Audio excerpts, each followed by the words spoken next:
Good morning.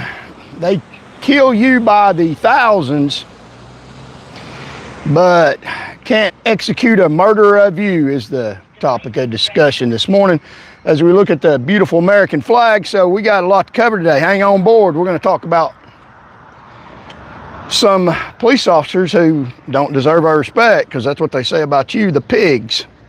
So welcome. Come on board. So we had a little showdown in Old Town yesterday, and we're going to talk about that a little today. You see the screenshot, so you know I'm not a toy. You want to disrespect me in public and step outside your lawful authority in uniform and campaign against me, well, I'll campaign against him. Now, people say, well, you're hurting his career. Oh, he'll probably get promoted. They get promoted for bashing the public. A lot of them do. Get promoted for bashing the public, for doing you wrong. A lot of them do. And let me explain to you how that works out. Now, they show you on television good officers like me. When I was in law enforcement for 18 years, I lowered the fatality rate. They even admitted, got all fives on my evaluation, that I was an exceptional officer. That's what they said. Far above your normal officer. I never got out and disrespected the public. I never said stuff like that to people. I did my job. I was busy protecting lives and property. I didn't have time to act like a fool and campaign for people in public office. I did my job. And you have other officers that report internal problems in these police agencies, and they get fired. So the good officers, a lot of times, across the board, get terminated.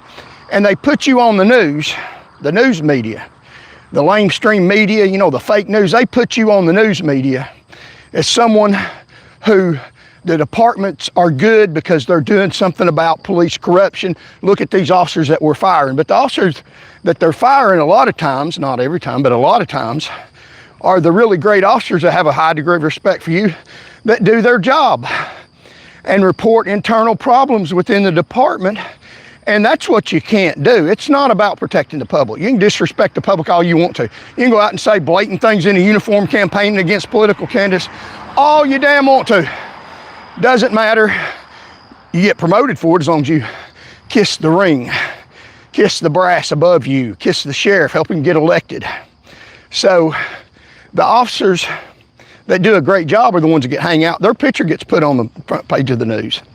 And the ones like the fat officer on the screen, the fat pig on the screen, and this is a hard pill to take. I understand, public, but it's medicine you need to take, because these are the people that will kill you. Being dead's pretty seriously. This is just speech.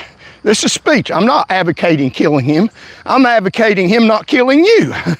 And he showed what was in his heart by what he said. We don't deserve respect. Somebody that don't deserve respect's easy to kill, aren't they? I mean, out of the abundance of the heart, the mouth speaketh, doesn't he? He told exactly what he thought to somebody that's a political candidate on the ballot, got permission from a judge to go down there and film a court proceeding. Now, if he does that to me, and I've tried to establish a public forum on purpose to combat that kind of stuff, and if he does that to me, what will he do to a citizen that doesn't want to get out in the public? And I don't blame you. They have put me out in the public, so I take what they give me, like water, and fight. So what would they do to you? They don't respect you either. Imagine meeting him in a dark alley, with him having the upper hand, you committed no crime, and you don't deserve respect. You don't deserve respect. So I'm just telling you, officers like that are highly dangerous people.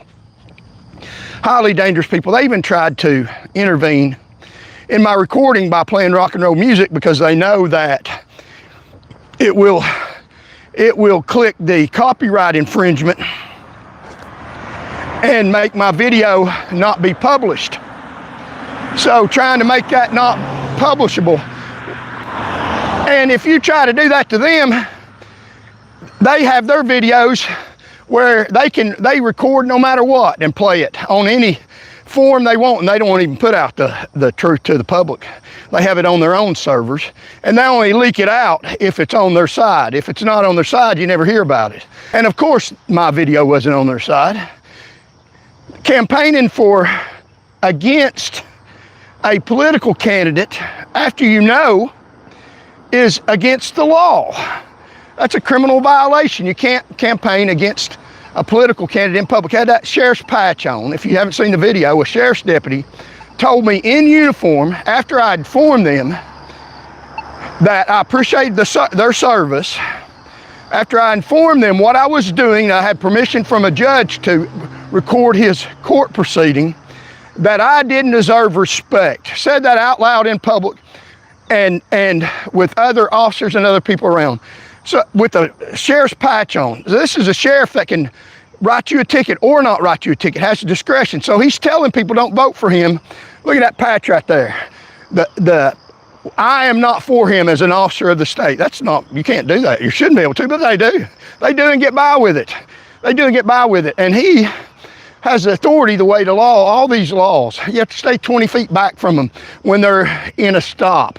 And all these laws designed to protect them. They even put out a law the other day that officers involved in serious instances, they can't post their picture. It's against the law.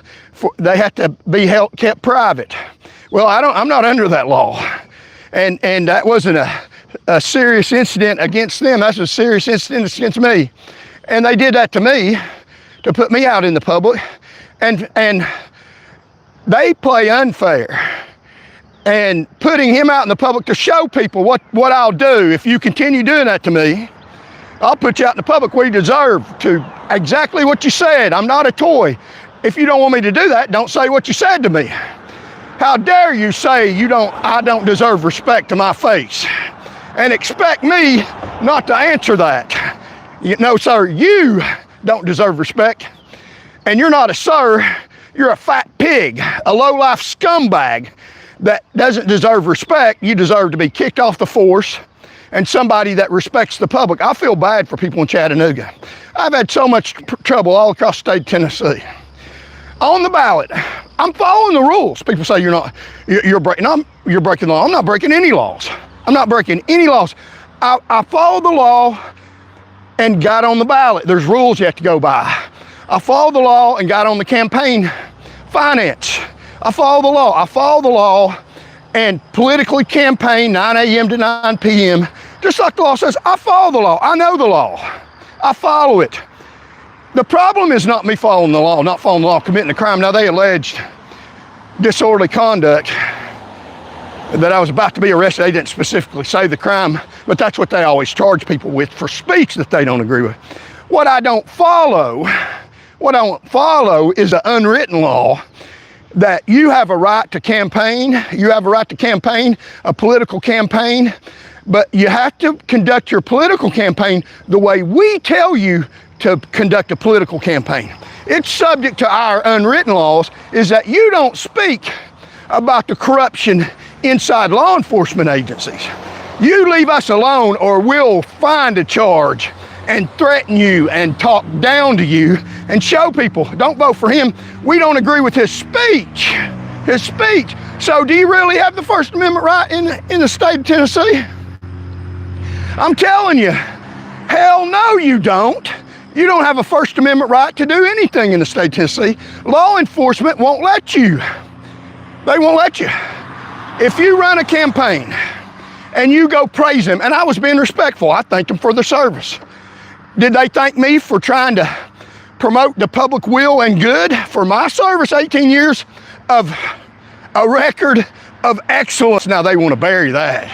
My service is a service of excellence. I didn't get complaints like that. I got excellent evaluations. Saved people out of burning cars, and he looks at me to my face disgustingly while he's out following a political candidate around, harassing me, and tells me that I don't deserve respect. Well, let me just return the favor. This is political speech. No, sir. And you don't deserve to be called sir. You don't deserve respect. And congratulations, you made my political hit list. Those officers kill about 1,202 people across the United States. Every year, 1,200 people are killed by officers like that all across the state and all across the United States of America. As compared to about 57 of them are killed feloniously by bad people that kill them. So the comparison, 1,202 people are killed, some of them completely innocent, as compared to only 57 of them about all across the United States every year. So who's in danger with the police, them or you?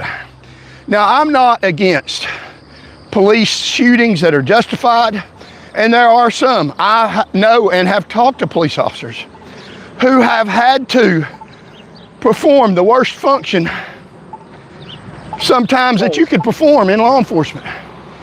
It's very sad, and my heart goes out to them. They've had to take someone's life to protect their own life, and they wished they hadn't had to do that. I've sat and listened to the real story behind it and what they had to go through and talk to them. So I'm not against police defending themselves. Not against that at all. Police know that. I'm for that 100%. In one shooting here there you go, I got some fans. In one shooting here in Knoxville, another police officer personally met him, worked with him, and he was forced, a man who was committing a crime pulled a gun, pointed at him. It's on video. What's the officer to do? He took action to defend himself. He met firepower with firepower. Now, it's devastating that you have to go through that, but he was well trained, did his job.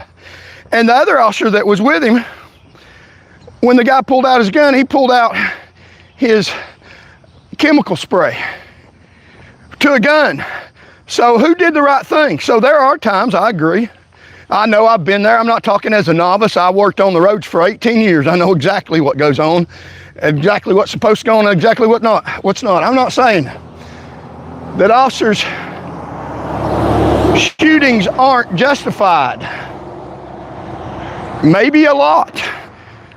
Not 1,202 times as compared to 57. That's an astonishing rate. And some of them are police murderers. And you can tell. I've never heard that officer that had to shoot and kill somebody in Knoxville. I'll bet he wished he hadn't had to go through that. That's something that you have to carry. That was a position that you were put in for protecting the public. You have to carry that weight for protecting the public. And it's an honorable thing when you do that to protect the public. And he never disrespects people and respect anybody. Would never say you don't deserve respect to somebody's face in uniform out on the street. And now retired. And there are other officers, sure, completely justified at school shootings. The heroes in Nashville, Davidson County, that marched into that school and took that gunman down. Now that's one of the 2002, 1,202. So that's 1,200. What about the rest of them? Some of them justified, some of them. But when you hear an officer in uniform tell a citizen, one that's on the ballot, even you, it's just as bad, because they don't like what you're saying in a public space and you're trying to get along with them. You're doing your damn best to get along with them and exercise your First Amendment rights. And they look you in the face and tell you out loud in a uniform that you don't deserve respect.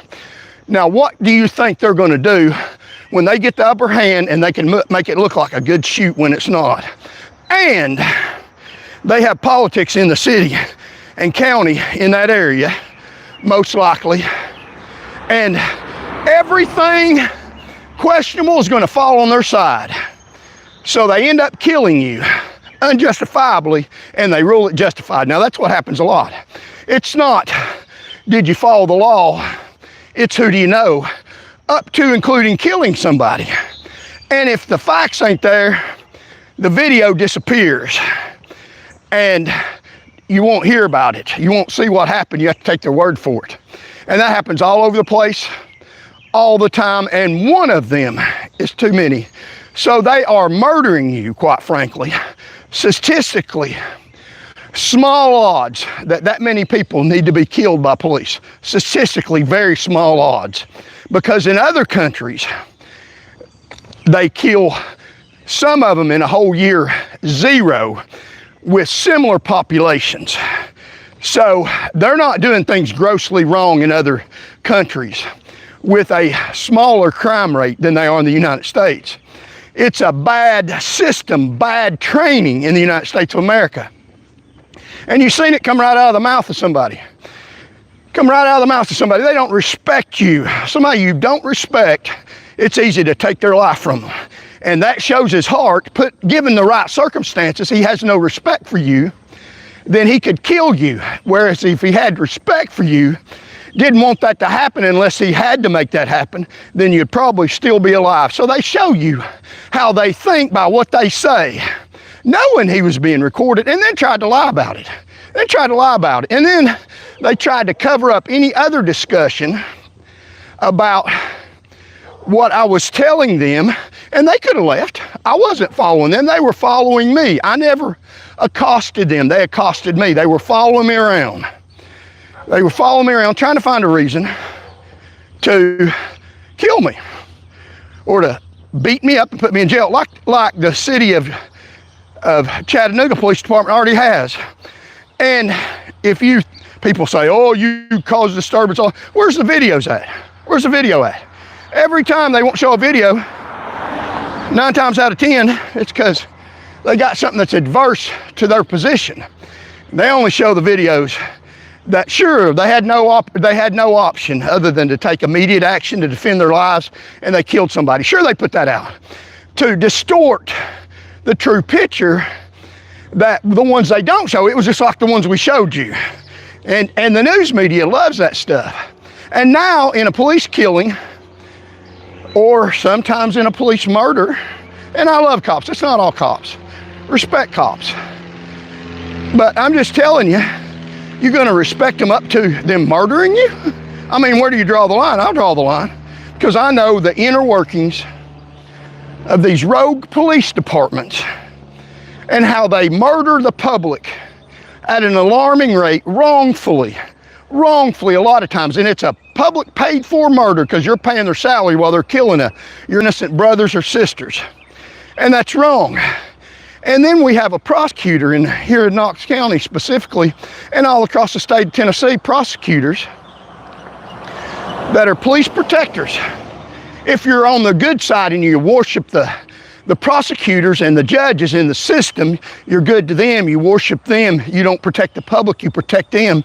Then when it comes down to the nitty-gritty where you've killed somebody and you didn't have to, shouldn't have legally, then they get up, and the prosecutor, Sharman Tissue Allen, will get up, a lawyer, they're trained in blowing things up and minimizing other things, and they'll blow up how great the officer is and how much of a threat that he was facing, and then they'll minimize anything he did wrong or not even talk about it, and blow up what you did into a horrific, you were going to mass murder the whole world and you just had to be put down, no question. And then there's no video. You take their word for it. It's like the other video that they showed you last week where they really didn't have a chance. And that's what goes on. 1,202 people killed by police in the United States of America. And we'll show you the statistics when we get down to our signature location. And look out for assassination by not only the public, by maybe police. You seen it real live yesterday on the video. A lot of it was blocked out. A lot of places the police have blocked out videos where you can't live stream because they block out reception of your internet service in hot spot areas where they think trouble might go down, because they only want one side of the picture, their side. And if you don't like me, hey, that's fine. I get it. A lot of people don't. To me, that matters about that much. Because even if you don't agree with me, I got a right to put out the message. And it's a God-sent message. It's not a message to hurt police officers. It's a message to protect yourself. Protect yourself. That's the reason, and people don't like to talk about it, I will. That's the reason why we have the Second Amendment. The Second Amendment was to protect us from rogue government. That's exactly what it was for. It wasn't necessarily designed to protect us from the rogue criminal out here that's trying to kill us. Our Second Amendment rights are there to protect us against the government trying to murder us. They have a lot of power. And when the framers formed the Constitution, they said maybe civilians need a little protection against the king sometimes if they try to roguely murder them. Let's give them a fighting chance. And all these people out here protesting against gun rights, good luck with that. You take guns away from the cold dead hands of Tennesseans, they're not going to let you have them. You can write any law you want to, they're going to have guns. You know, you might as well go along with the law, the Constitution, and allow people their constitutional right to own a gun to defend themselves in case a police officer is trying to roguely murder them. And it does happen. It does happen. You don't hear a lot said about that. No, that's not politically correct to say, but that'll save lives. That'll save lives. You say, telling police officers that civilians have guns and will protect themselves against their violence, unlawful violence, will save lives? Hell yeah, it will. Hell yeah, it'll save lives. When a police officer knows that I'm cocked and loaded and that I will volunteer with a peaceful arrest, even if it's a wrongful arrest, that's not a reason to fight them, but I will not cooperate. And I have experienced it. Been there, done that, got a beating for it from sissies, from cowards, several of them in Chattanooga. Where's the video if I'm lying? Where's it at? I was filming it and they busted my phone. And I will not allow them to hurt me. And it is not unlawful to resist a violent attack against you wrongly when you're not resisting that could cost you your life or serious bodily injury. You can resist a police officer that's unlawfully trying to murder you or cause you serious bodily injury. You have a right to stop that. You don't have to sit and let a police officer beat you, 5 of them, 50 times to your death. You say, well, that never happens. That wouldn't happen. They're not going to do that. That's not true. You're blowing something up that will never happen, especially not in the state of Tennessee. That never happens. Police won't beat you to your death. Don't resist them. They're not going to do that. Memphis, Tennessee. Just a few years ago, they beat a young black man to his death. While he's begging for his mother, he's hurting and beat so bad just a few steps away from his mother's house for a damn traffic offense. A damn traffic offense, beat him to his death. And those officers have since, I have read, gotten out of the murder of a young black man. And it's not a racist thing, it's a department thing. It's a department thing. And this stuff goes on. One is too many, and they can beat you to death. No one publicly in the Tennessee legislature has spoken out about them beating a young black man to death in the state of Tennessee. So yeah, y'all can hear me. A lot of people in here, thank you so much. No one has spoken out publicly about beatings and made laws to protect civilians. There's a lot more of us than them. Take the beating, don't fight police. They've made laws more to protect them. You can't put out their picture, the officers that are involved in stuff like that. They passed a law, but they put out your picture. You kill one of them, even justifiably, they put your picture out. So it does happen. They'll beat you to death. They will beat you to death. It's shown live on television throughout the world the time that they got caught. I know, I worked inside police agencies. The time that they got caught, then they say, oh, we'll charge these officers. How many times does it go on in dark alleys where you just take their word for it? Just take their word for it. And then we don't get to post their picture. So the news media won't. So I'm the unbridled news media. I'll post their damn picture. I'm not afraid of them. They think I'm a toy. This is just a big game to them. And they got all the cards and they win every time. I'm telling you, they win every time. They'll murder you and get by with it.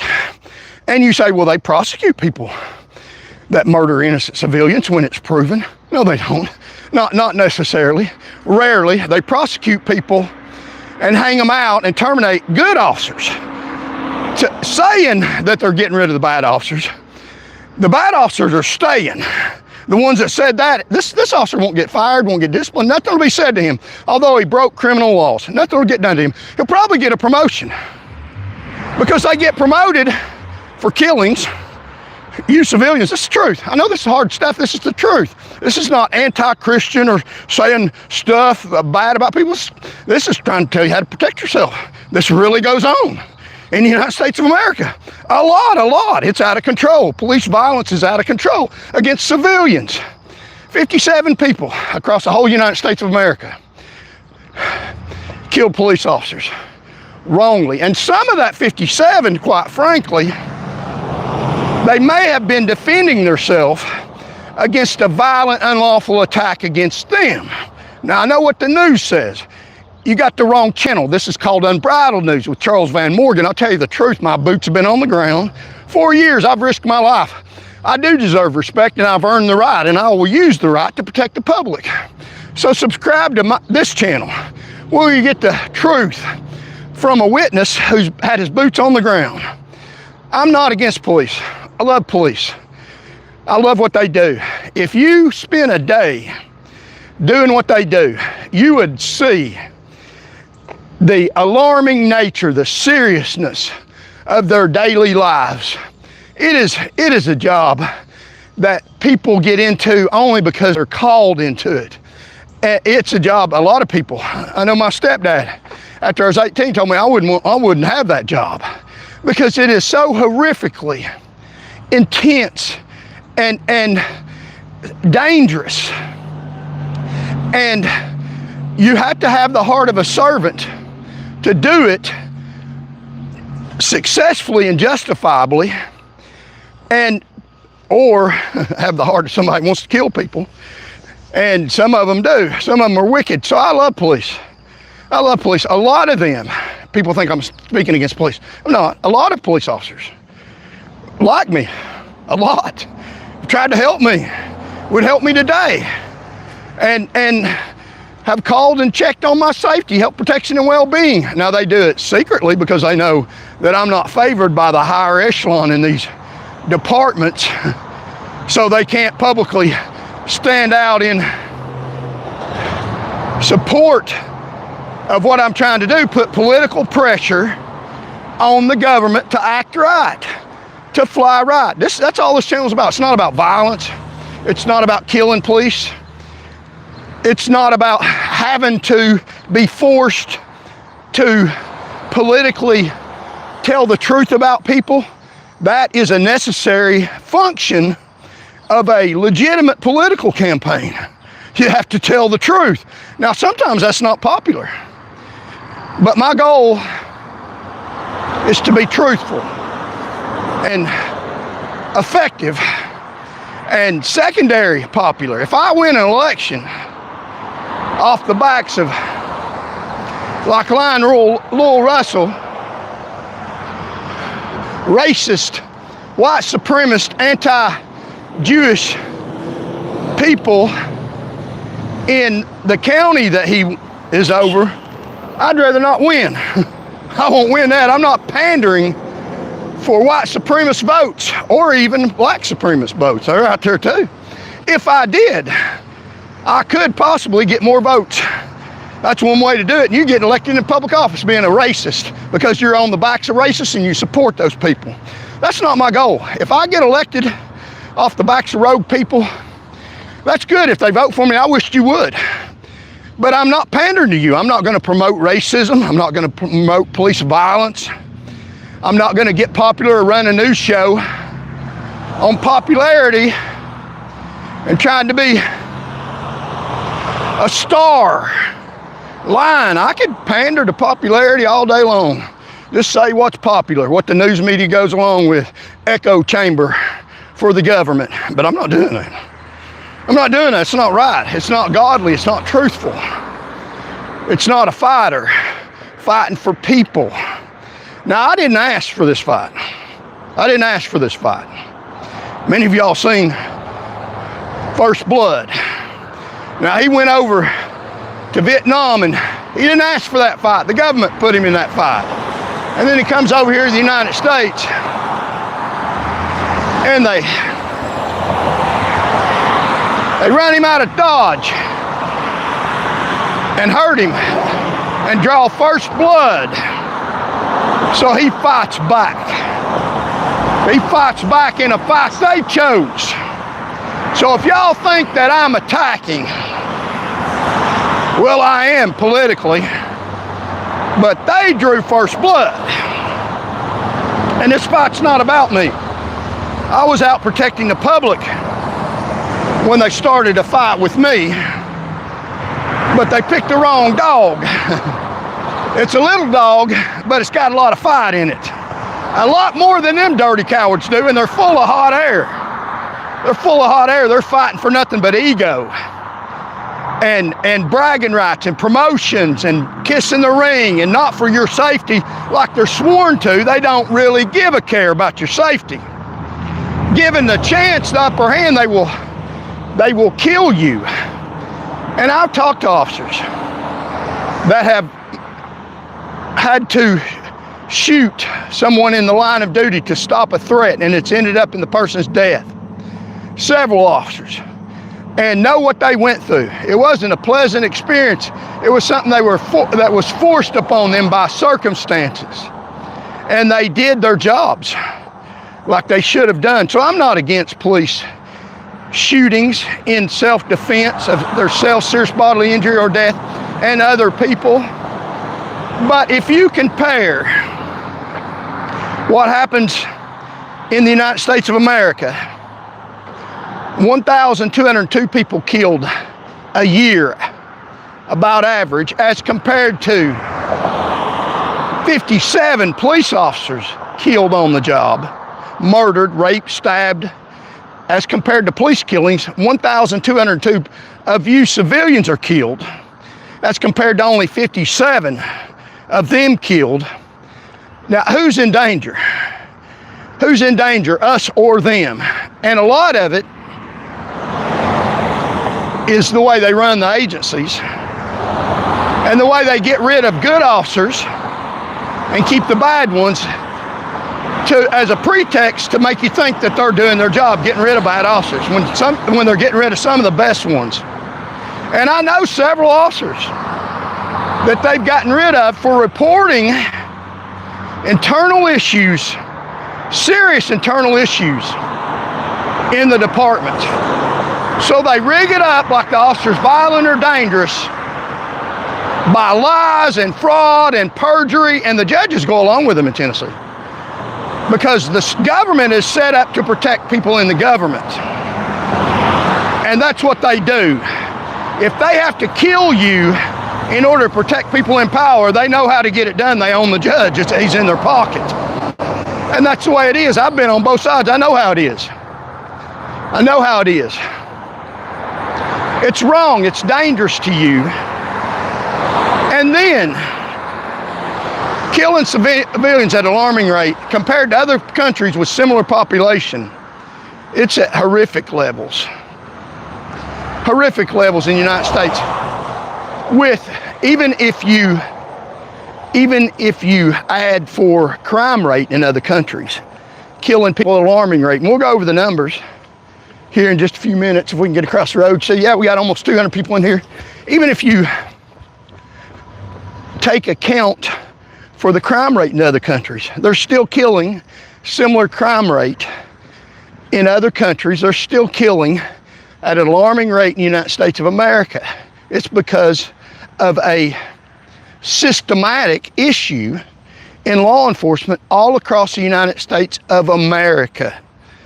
And I am for law enforcement, saying that, because I'm also for law enforcement safety, which a lot of the agencies are not, and I'm for the public safety, which a lot of agencies propaganda.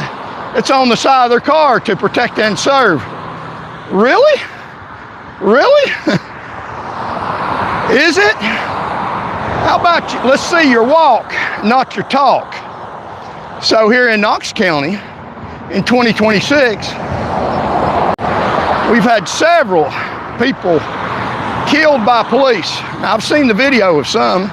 Obviously, you see the video immediately, obviously justified. No question. I mean, somebody pulls a gun on them, threatens them, they have a right to defend themselves. They have to be there enforcing the law. One of them in the city of Knoxville was they were protecting a juvenile from a sexual predator. Obviously, the guy pulled the gun on them. Sure, you're not doing your job if you don't defend yourself in the public from a threat like that. Obviously, yeah, you think that video was hidden? No, it came out within hours of the justified shooting. But then you have other shootings, Knox County, and other shootings where they claim a legitimate reason, there is no video. How does that work out? Maybe because there's questions in what was done and they don't want you to see it, but they show you the ones that are justified to give the appearance that every damn one of them are. That's what they do. And it could be you or your family murdered by a police officer under color of law in uniform. And you seen it on full display yesterday by the fat pig on my screen. And if y'all think I'm being difficult or rude by my speech, you know, this is speech. Vote and put pressure on people in public office by making your presence known, nonviolence, voters of truth enraged. My speech speaking about their evil is perfectly legitimate protected speech. And criticizing what comes out of their mouth is not unlawful or wrong. It's supposed to be allowed in the United States of America, as opposed to what they show you they'll do to you by what they say. They don't have any respect for you. That's pretty horrific. So if you think I'm being unfair,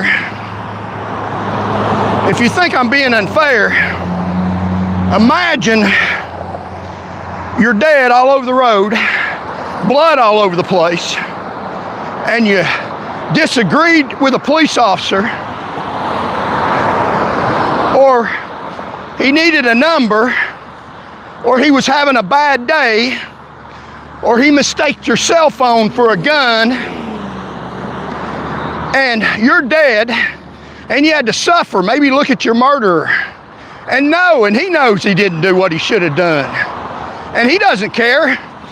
The last words you might hear are, "You're not worthy of respect.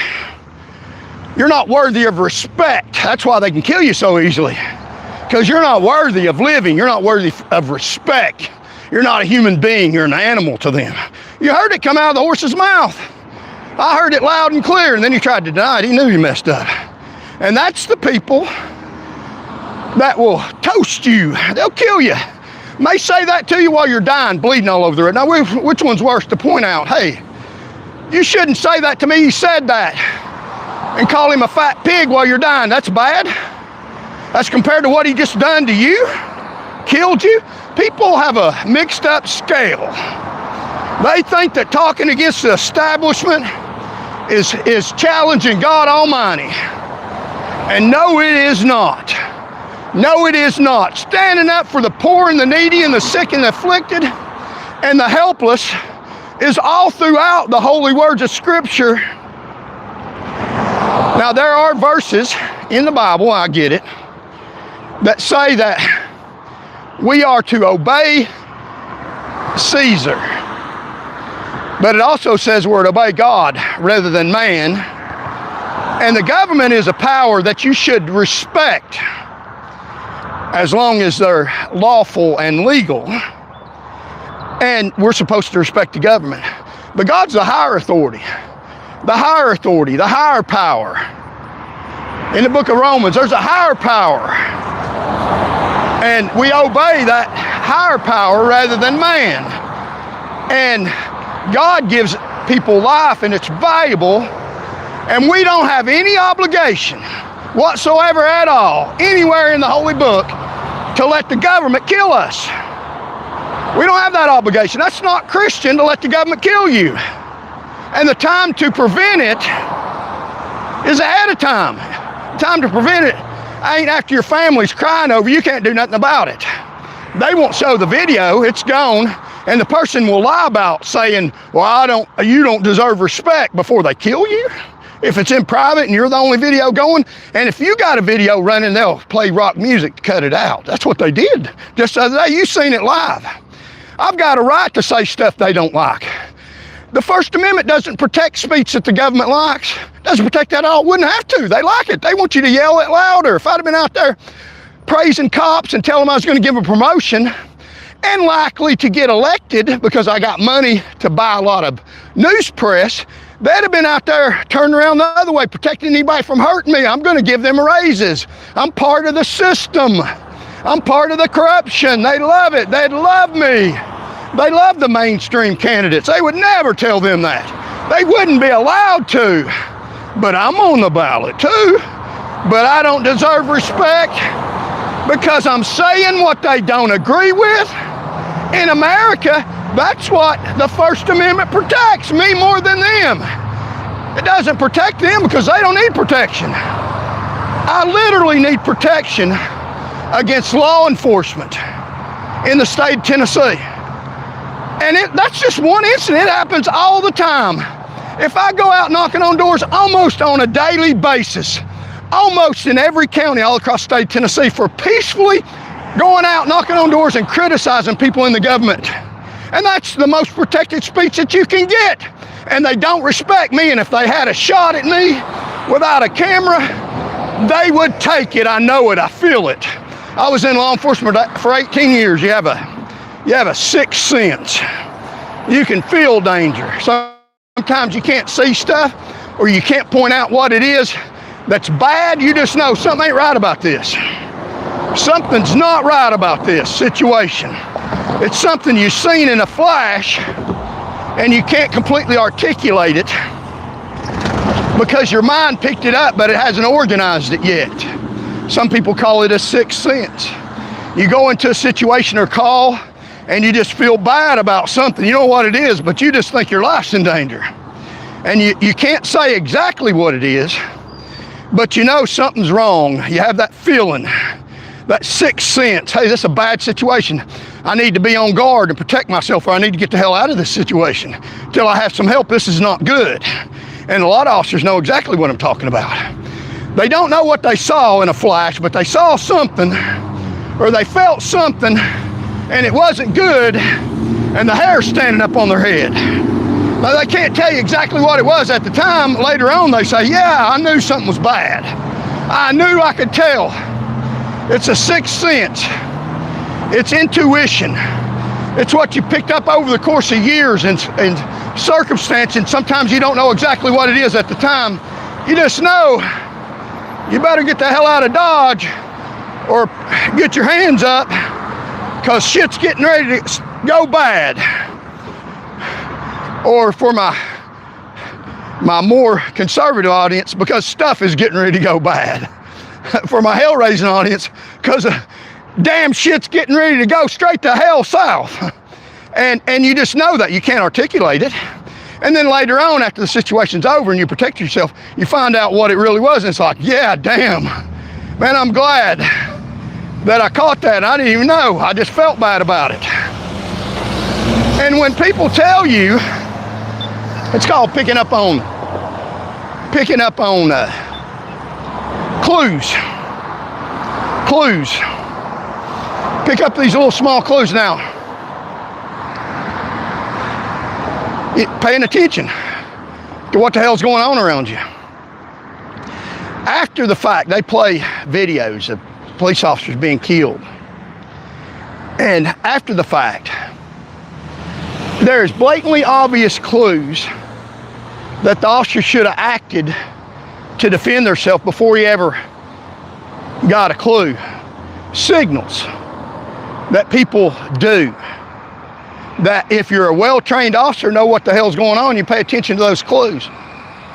I went to a class at the Knox County Sheriff's Office, and the class was about, we're going to cross this road, the class was about detecting people who are armed, but they have their gun covered up.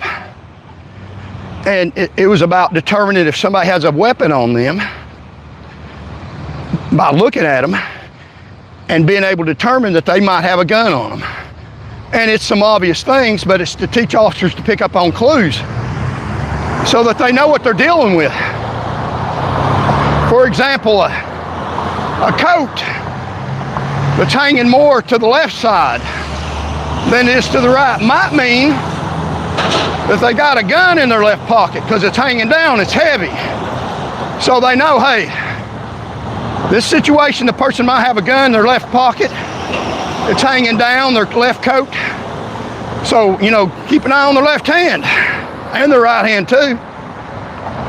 Determining people that go armed so that you can pick up clues to be more ready to defend yourself. Or when they say certain things, like if they say, I'm gonna kill you, pay attention to that ding, ding, ding words. A lot of times people do what they say. I'd take that very serious as a threat. Or when they have taken a shot at you before. Hey, they're capable, they did it before. Things that come out of their mouth. I don't respect you. Hey, that's not grounds to shoot at them. That's an indicator you're subhuman. People that are subhuman, it's not any big deal to take them off the planet. It's called a clue, a big indicator that you should pay attention to. Law enforcement teaches that. After a police officer's been killed, they replay the video and catch all the clues. Hey, this person did this before they killed that officer. This person did that before they killed that officer. Those are clues, and the officer, a lot of times, didn't pick up on the clues. If they'd picked up on the clues that the person was going to kill them, then they would have taken measures to protect themselves. One measure to protect yourself is distance and time. Makes it more difficult for them to take your life. And let's look at the beautiful view. So distance and time. Like, share, and comment. If you look at the sun coming up, and God's in ultimate control. I know I talk about a lot of bad things for your protection. I mean, you have to know the disease before you take the medicine that's a cure, and sometimes the medicine's not very good, but it's necessary. So, a lot of times it's picking up on the clues ahead of time. Paying attention to what's going on around you can keep you safe. Paying attention to what officers say and do before they try to kill you. One huge, humongous clue. They beat you up before, put you in the hospital. That's what they did in Hamilton County, Chattanooga, the city. That's a clue they might try to do it again. Hide the video in Chattanooga. That's a clue they might try to do it again, hide the video again. They got by with it. And then, just yesterday, what comes out of their mouth, their intent, their opinion of you. You don't deserve respect. In a uniform, a citizen that's simply trying to get along with them. I was. It don't do any good to try to get along with you. Say, well, I'll get along with police so they won't kill me. I told them I appreciate your service. I've told them that. Here in the city of Knoxville, I told them that. Appreciate your service. But they don't appreciate my service because we have a right to keep the government accountable. This is not Russia. This is America. I'm not under Mr. Putin, or am I? Am I? Now his opponents mysteriously, airplanes flying across the sky and they just hit the ground for no known reason. People eating dinner and they end up in the hospital with a toxic, poisonous substance in their food, and Putin don't know anything about it. And America with a lot of these corrupt politicians is the same damn way. Now that's the medicine you got to take before you end up dead. Pick up on clues. Listen to what these officers are telling you. A lot of times they'll come up and say, they got a complaint from a third party. I've heard that time and time again, time and time again. They've never personally talked to the third party. They got dispatched because of a third party complaint. They don't bother to watch the situation to find out if the third party's telling the truth. They're swatting you, and they know it, and they don't care. Picking up on an anonymous third-party complaint. And you hear about the swatting when it's somebody important. Swatting is when somebody calls in a false complaint to get police reaction of a serious incident, and police come in guns blazing because you were going to kill somebody, you were threatening somebody, you were going to hurt somebody. Although none of it true, but the third party's wanting to get a reaction, so the police will kill you, hoping they'll act on their felonious lies that can't be traced. And the police come in blazing, because a lot of them just want to kill anybody. And they got the call, and it's a good call, and they're going to see if they can get the first round off. And sometimes they do, and then there's no video. And then you have Sharman Tissue Allen over here at the courthouse that will explain to you in legal lawyer terms how to blow up how great an officer it is and minimize anything that had to do with you defending yourself. And there's no video and legal talk out of it. It's perfectly justified, and you go walk free because that deputy or person's in good with the sheriff, and the sheriff's evidently, after he's out of office, stealing your seizure money. So I'm just telling you, I'm not just saying, I'm telling you, be leery of the police. They will kill you. They will kill you. Be cautious of law enforcement. They're killing 1,200 people all across the United States. Some of it justified, I'm all for that. And they're inept. They're undertrained. They're underfunded, undertrained. And the cronyism, depending on who you are in the department, you can get by with murder. There is a captain overtraining that killed somebody in the highway patrol. He's overtraining. He trains these officers, and he's killed somebody. He knows how to train people to kill somebody. I've never seen the video, and he got cleared. His daddy was a former captain too. So you're complaining where your family is after you're dead to their daddies or their mamas. So cronyism affects a murder justified or a murder called a murder. And Sharman Tissue Allen, one of the biggest liars in the state, sits up here at the county sheriff's office violating the law and clears these people and says, that's all right. They had a right to do it. Find out who their daddy or mama was. Probably somebody in public service. So like, share, comment. Appreciate all the gifts. So we'll pull out our statistics. Got a lot to cover. So we're going to talk about not the good officers. We don't need to worry about them. They're good officers. And there are some great officers here in the city of Knoxville. I think the city of Knoxville has one of the best police departments in the state of Tennessee. One of the best. One of the best. And have listened to criticism in a lot of cases and corrected it. Have listened, as far as I know. And take into account I got to live here, and I don't want to get killed. High probability that I get killed by police, not a thug, police. Yesterday, went down to one of the most dangerous cities in the state of Tennessee and was told, well, a police officer's in uniform, I don't deserve respect. That's a clue. That's a clue that he's violent and dangerous. Could be. It's one clue.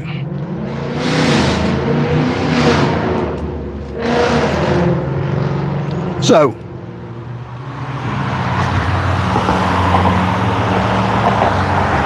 hang on with me. And we'll get down to business. Talking about the people in government power in the state of Tennessee. Let me make sure this. So, if you haven't subscribed, subscribe to the channel. Help me get this message out. This is a message that's unheard of.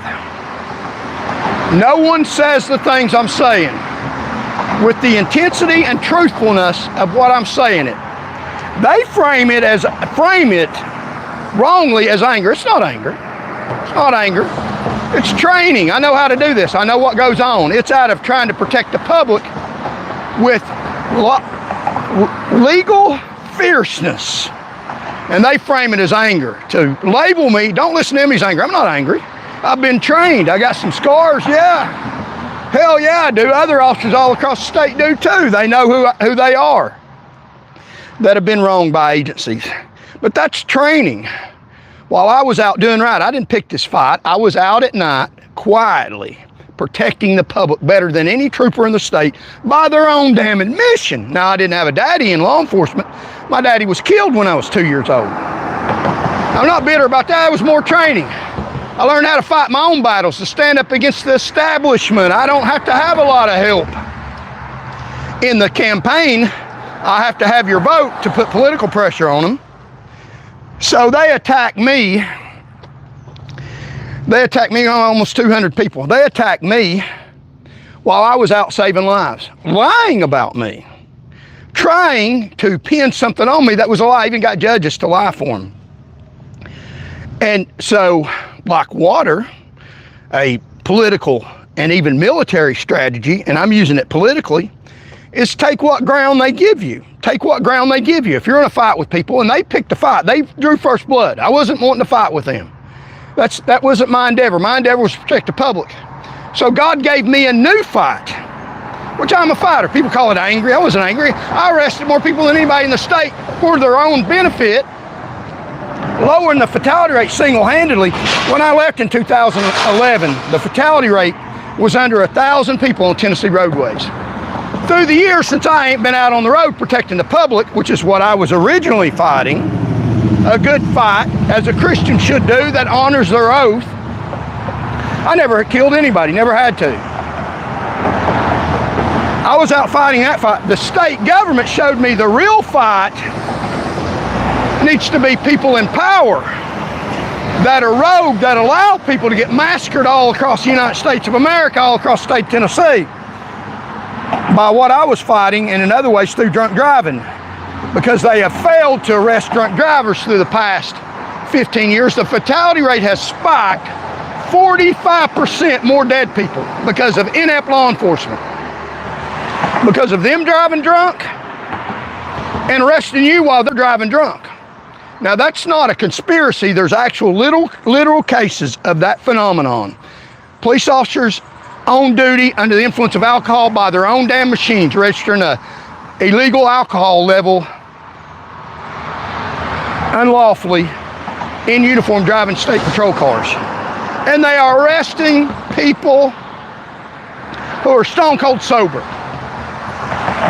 So that's not conspiracy. That's literally happened all across Tennessee, all across the United States, more specifically in the state of Tennessee.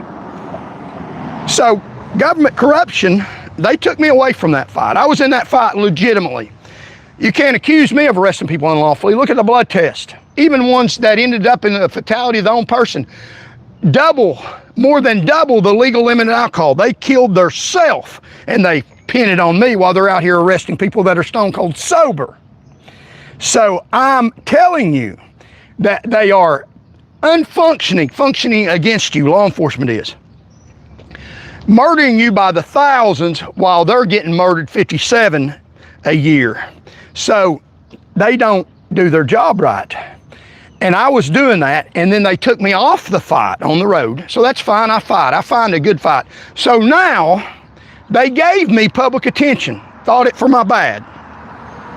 So they put me out in the news media, all over the paper, several years in a row. defaming me, making it all right to kill me. Now they've made a law against that. You can't put an officer's picture in the paper. So they know that that could get an officer killed by putting their picture in the paper in a defamatory manner or involving a fatality, an incident involving fatality. They know that. They've made a law against that now, but they did it to me. All these local news channels lied about me, lied, while I was out even protecting them. They're not even very smart. You drive out of your local news channel that we live in this community. We're here for you. We're part of the community. They drive out of the parking lot. They helped them get rid of me, put bad stuff about me. Now they drive out of the parking lot, and a drunk driver that I got might hit one of them. So they're stupid they're dumb as a doorknob. They'll know news media. They'd rather have the power than to have a safe community. That's just the truth. Anything they say, it's usually the exact opposite of what they're saying. It's usually the exact opposite of what they're saying. They're not out for your safety in the community because they live in the community. They could care less about their safety as much as they like being worshipped in the gods and protecting the power. That's the truth. I'm not about protecting the power. I'm a fighter. I've got the heart of a fighter, the strategies of a fighter. They put me out in the news. You say, oh, they demolished you. They ruined you. The fight's over. The battle's over. No, it's not. No, it's not. A military strategist that's already more successful than any trooper in the whole Tennessee Highway Patrol for more than half a decade. They got awards for my activity after they lied on me and got rid of me. I was so bad, they accepted awards. They accepted an award in the Knoxville district under Captain Satterfighter. After they'd lied on me, got rid of me, I was out the door. Thought they'd destroyed me, tried to have me killed, put my picture in the paper, saying I killed a kid, which was a lie. They're trying to get me assassinated. They know, they made a law, you can't do that now, so they know that's dangerous. Put my picture in a trooper uniform. This trooper said this, and I didn't even say it, trying to have me killed. So they was trying to have me assassinated, have me killed, because I went against the establishment and brought things to their attention through their procedure that I didn't think would get me fired. I didn't know that I thought law enforcement was honest. They're about as honest as a dog's hind leg, about as crooked. They're not honest at all. You can't trust law enforcement. I'm just telling you the truth. That's a hard pill to take. You want to listen to it after one of your family's dead? And you know that was a non-violent person, why'd the officer kill him? And the district attorney stand up here in Knoxville saying, well, he did this and the officer had no choice, he's free to go. But if you have a murderer that killed him, then they go to jail, but a police officer's got that protection from the system, and even an inside officer can't complain. They set an example, try to have you killed. I'm telling you the truth. You better listen. So they tried to destroy me. A military strategist that's already good at what he's doing. I was pretty damn good at what I was doing. Wasn't I? Better than any person in the state. They got an award for what I did after they got rid of me. I was so bad they accepted the award. One of the reasons they got an award in the Knoxville district, after they lied on me and fired me, I was such a bad officer. But the reason they got an award was because their lower fatality rate in Knox County and in this district. But I was the reason that was taking place, but they got rid of me, but they still accepted the award for what I did after they lied on me. I mean, you see the disparity in that? I wasn't bad, I was good. They were bad. I was so good they took an award after they wrongly fired me for what I did. Wow, imagine that. That's the way it works for them. It doesn't work for you. Your fatality rate has risen 45%. More Tennesseans and visitors to this state, there's blood on the side of roads because of what they did. They don't care about your safety. You don't deserve respect. You deserve to respect them. And even if you're respecting them, they still might not respect you. The pretext of any confrontation I've had with police officers has been, I appreciate your service, and then they demolish me. We don't respect you even if you respect us. Yeah, respect's a two-way street, isn't it? Fat pigs in Chattanooga, worst department in the state. Can't even go there and politically campaign. John Rose can. Marsha Blackburn, you can. But not me. Wow, really? So I use what they gave me. They drew first blood. They took me off the job. Got an award for what I did. I was so good at it. But they didn't read their own data, did they? I'm still good at what I do,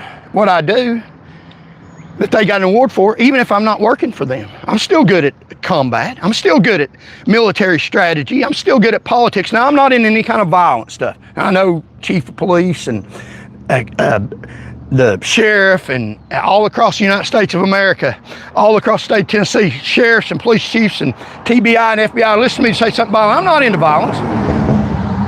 I don't condone any form of violence. I condone self-preservation, which is a God-given right. They don't have to give me the right in this government to stay 6 foot above ground.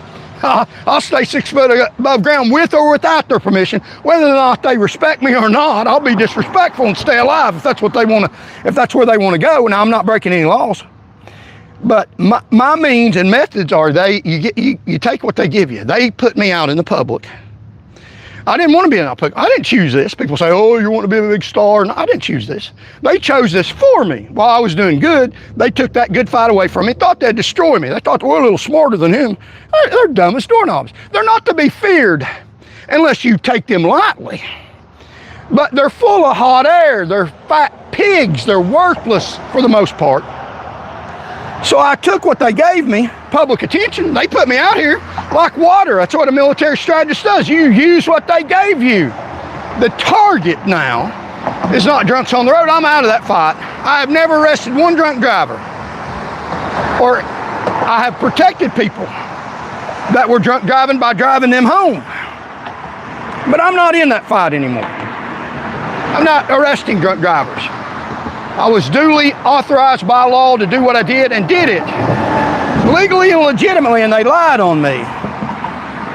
And I'm still a fighter, so now the target is bigger than that. It is people in state power using what they gave me. They gave me public attention. Check on the news. That's one I interviewed the other day with somebody, and they said, you're prolific. And a lot of information out about you. Yeah. They gave me that. That's a prize. They think it's a bad thing. No, it's not. It's public attention that I didn't ask for. This is not the fight I asked for. They drew first blood, so I take the ground they gave me. The ground they gave me is public attention. They just don't like how I'm turning it into positive public attention, truthful public attention, calling them out to be liars. Now they don't want me to have public attention. But yeah, it's too damn late now, and whatever else you stupid fools give me, I'll take it too. You don't understand a fighter. A fighter's mentality is to fight. I don't wait for the light to turn green. My light stays green. This fight is on. Once you go through the analysis of whether to fight or not, and war is not a good thing. Political war is not a good thing. It's not. It's not. It gets real dirty. But once you find out it's a necessary cause, and you go through the analysis that's not made in a second, a lot of times it's made over the course of a period of time where you analyze the odds, and if you have to, and you don't unless you have to, then you go forward and you don't stop until you win that battle. And they don't understand that because their fight has not been through an analysis. They're wicked, evil people fighting for themselves and gluttonous, and they're not fighting for the right reasons. And anything else they give me, I'll damn sure take it too. Say some more dirty stuff to me, stupid pigs. I mean, I'm gonna run with that, you dumb asses. You might have public appreciation and thanks given to you, but I'll point out when you don't deserve it. So they're killing 1,200 people, 202 people a year. And look at this. And they can't even execute somebody. They're killing the public, they can't execute you. Scott Peterson, officer, was on trial for not going into school in Florida. So they're not protecting the public. At least this officer wasn't. Tennessee mass violence reporting laws puts a duty on you to report school shootings. If you know about it, don't report it to law enforcement. You can be charged with a misdemeanor offense and be fined and put in jail. If you know about somebody that's going to shoot up a school, which is good, you should report that. But they're putting a duty on you. Have they put a duty on law enforcement to make it a criminal offense if they don't do their job and intervene in a school shooting? I don't see that law passed. So, does Tennessee law enforcement live up to the same standard? They made a law for you. What about them? Parkland School. Parkland Scott Peterson, 60, went on trial. Up to 97 years in prison because he hid for 30 to 40 minutes while 17 students died. He got exonerated by a jury. But you have to report in Tennessee. So over 300 people, thank y'all. Parkland, he didn't go into school. He was a school resource officer in Florida. He heard shots being fired at a school, little children. And they don't tell you the seriousness of it. If there's shots being fired and 17 students killed, there's probably some screaming of children. And he hid for 30 to 40 minutes while 17 students died. They made a law on you to report the shooting, but if they get there, they're hidden. It's worse than that. And they get rid of good officers that would have went in. And keep officers who's your daddy. Uvalde, Pete Arendo, charged while waiting over an hour while parents begged outside to get in to protect their little children. Now, I'm just saying, people in Christian circles, and they're right, God bless Christian people, and God does bless them with salvation. But sometimes they're so dead wrong, and their children are so deadly victimized by false Christian beliefs. Turn the other cheek. That's not Christian. That's cowardness. I don't give a rat's ass what the government says. I guarantee you, my little children would have been in school, and I heard about a school shooting, and I run to the school, and I would. And police say, stop, don't go in there. I'm gonna say, get the hell out of my way. If I still hear gunshots, I'm going in to protect my children. If I break the law, you throw me in jail, my children are gonna be protected, law or no law, a cop or no pig. And he might say, I don't respect you, you broke the law. I don't give a damn if you don't respect me. You'll learn to fear me, I guarantee you that. I'm not a toy. And that's what they think. They think we're all toys. 3.4 million Tennesseans, millions of Americans, we're a toy to this government. I'm telling you, this government's conspiring against you to kill you while they protect the murderer of you. That's really going on. It's not conspiracy. Names, dates, and times. You won't hear this on the regular news. This is unbridled news. They say I'm angry. Tell you the truth, I am a little bit angry. Not for myself, for Americans, for Tennesseans. And then you have the mainstream parties. Everything's fine in Tennessee. Keep trying to say Tennessee while they step over your body, shot and killed by a policeman with no video. That's what they want. They don't care. They're not going to shoot them. They're in the upper echelon. They're part of the government now. Every candidate in the Republican Party is in the government now.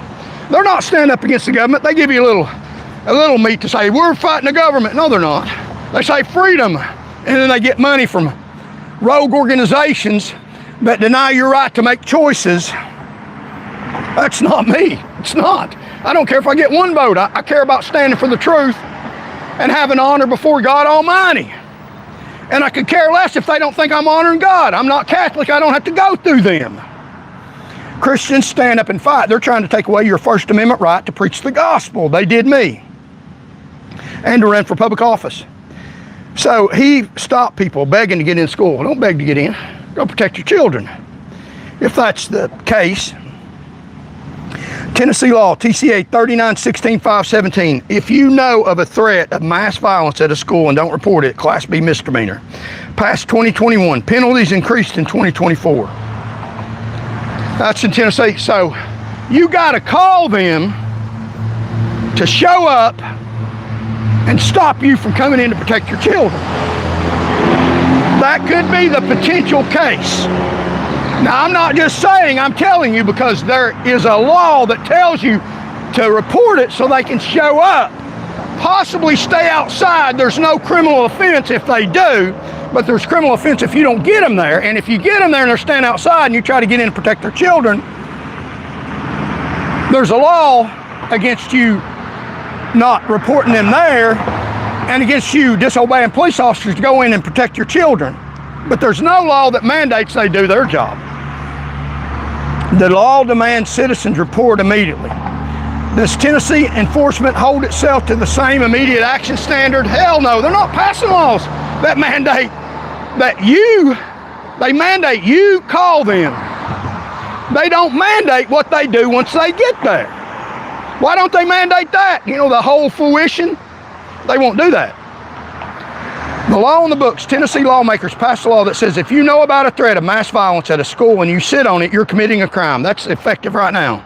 A Class B misdemeanor, failure to report. That's the law we live under now in Tennessee. The question nobody's answered, Unbridled News. Subscribe, like, and share. Does law enforcement hold itself to the same standard of immediate action? Criminal offenses for officers that stand outside. The officer in Florida got out of that. They stand outside, not only stand outside, 17 children killed, children probably screaming. You show up like in Uvalde and try to get in to protect your children. They won't even let you protect your own damn children. So you got to call them to show up and potentially protect a shooter. But you have to call them because that is what has happened. That's not conspiracy. That's a fact. That has happened. And they forced you now to call them to get there. Why don't they force them to go in? Because then you're asking them to risk their lives and fulfill their duty. But they're not concerned about that a lot of times. In Parkland, Florida, we just watched a trial where a school resource officer, Scott Patterson, accused of hiding in a stairwell alone for 30 to 40 minutes while a gunman killed 17 people. He's 60 years old. He's facing up to 97 years. He got out of it.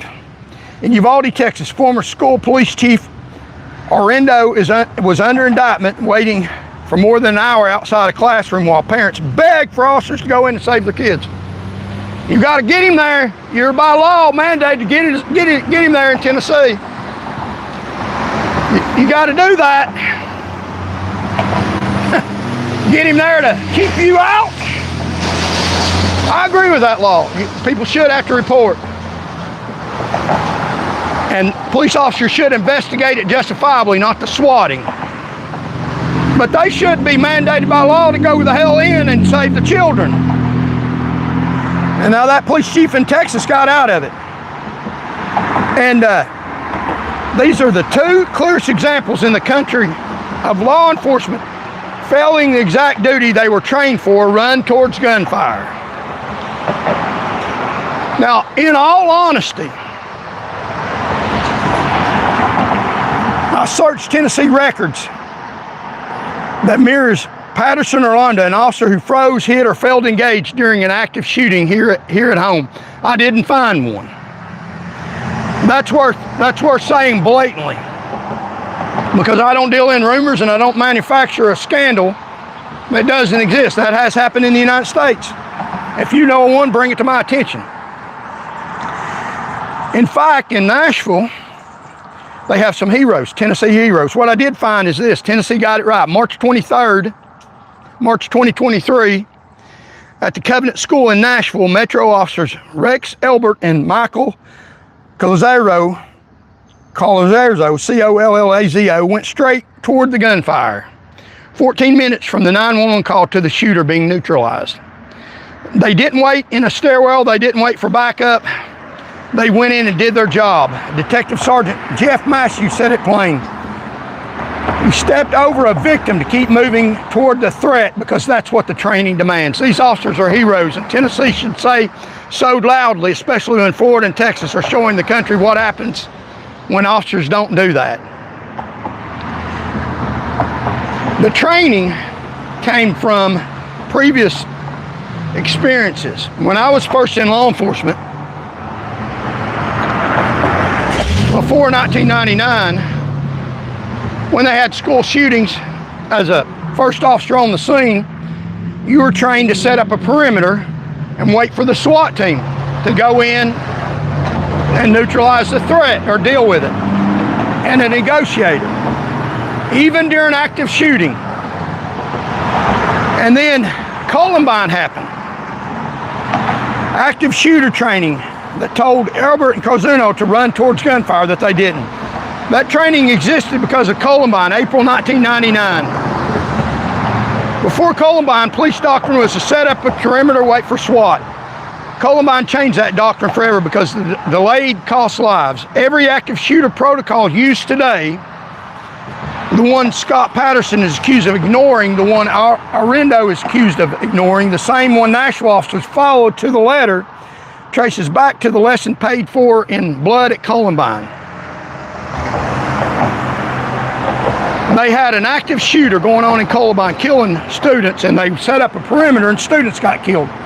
All across America, they changed the active shooter at schools to dictate that officers immediately go in when there's gunfire.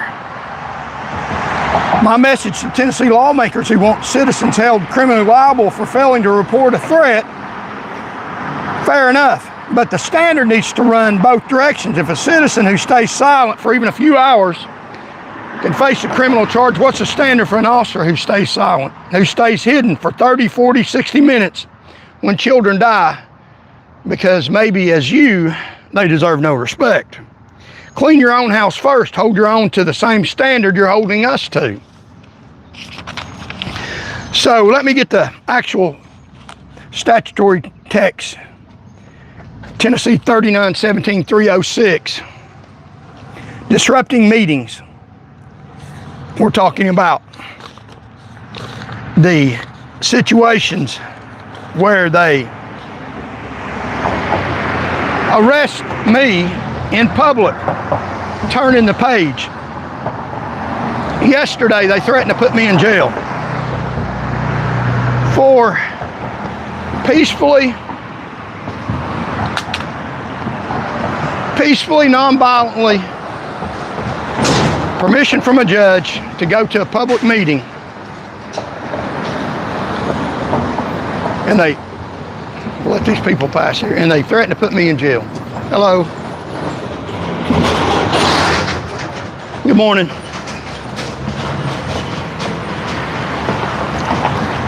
And they threatened to put me in jail. We're going to look at the law. Now, Mr. David Toulis got into it with me. Almost 400 people in here. Thank y'all so much. Now, Mr. David Toulis got into it with me. I didn't get into it with him. He got into it with me. Because he was saying stuff that wasn't true. Because he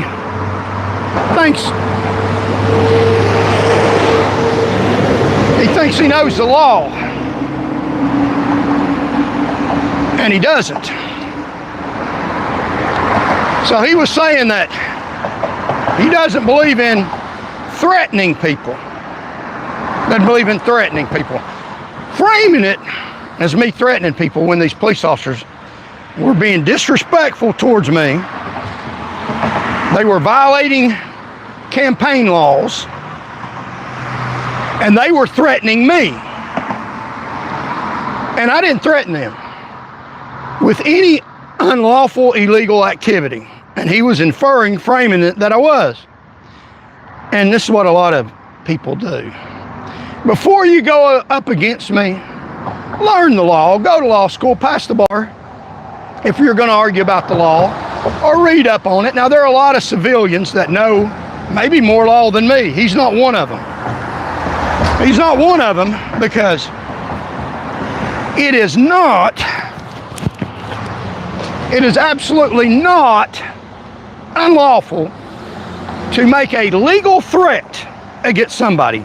In fact, threatening litigation is a legal threat. You can do that all day long. You can threaten to sue people. In fact, that's the way to handle things. If someone is going to violate your rights, or has, you can tell them, I'm going to sue you. That is specifically saying that you're violating my rights. I'm not going to attack you. You're saying or doing things you shouldn't say. I'm going to bring it in front of a court peacefully. That's the way to handle things. Peaceful civil litigation in a lot of cases. So threatening to sue somebody is what you should do. That's a legitimate threat. And threatening to defend yourself against unlawful serious violence against you by police. Now you do what you want to do. I'm just telling you what I do. Because it's justified in my particular circumstance. Justified in my particular circumstance because I've been hurt by police before. Called a clue. Maybe you haven't had that clue. I have. So my circumstances and yours is different. But it's not unlawful, especially in light of being previously beat up by police, no video available, yeah, right, to know that they've already unlawfully put you in the hospital with an unlawful arrest, to tell them, and in fact it's fair warning to them, that can prevent violence against you, against me it will, because they know, I've been a police officer, I know, I've stood in their shoes, but I wasn't in their disrespectful shoes, I didn't disrespect people. And police officers get scared too. If you're protecting the public and you're doing what's right, you fight through that fear and do what you need to do. But if you're unlawful and somebody tells you they're going to defend themselves when you're going to try to hurt them, you listen to that. Because if you're a dirty coward, you're not going to let that come to fruition. You're going to back off. So a legitimate lawful threat that you're going to defend yourself if they try to hurt you unlawfully, serious bodily injury or death, that you will fight them to protect your life, is not an unlawful threat. It's fair warning to them. Strength through power, not weakness. Then they know, hey, even if I get this done, he's going to fight the hell out of me and I'm not right. That prevents them from doing that. So that's not a bad thing. It lets them know, hey, I'm not going to get down on my knees and let you execute me. If you're going to hurt me unlawfully, I'm going to fight you and fight for my life. And quite frankly, you know, I was in law enforcement for 18 years. I did the most dangerous thing police officers do, take somebody's freedom away from them, justifiably, for their own protection. You don't see a scratch on me. Now, in protecting people, there's a few scratches on people because they tried to hurt me when I was lawfully trying to arrest them. I'm well acquainted with physical technique tactics. Not a novice. My boot's been on the ground successfully for 18 years. I didn't sit in the parking lot. I was out protecting the public in some very dangerous, violent situations. I know what the hell I'm doing. I'm still alive. Some of them punks having a clue. And I know when you pick up on clues with people, then you take precautions.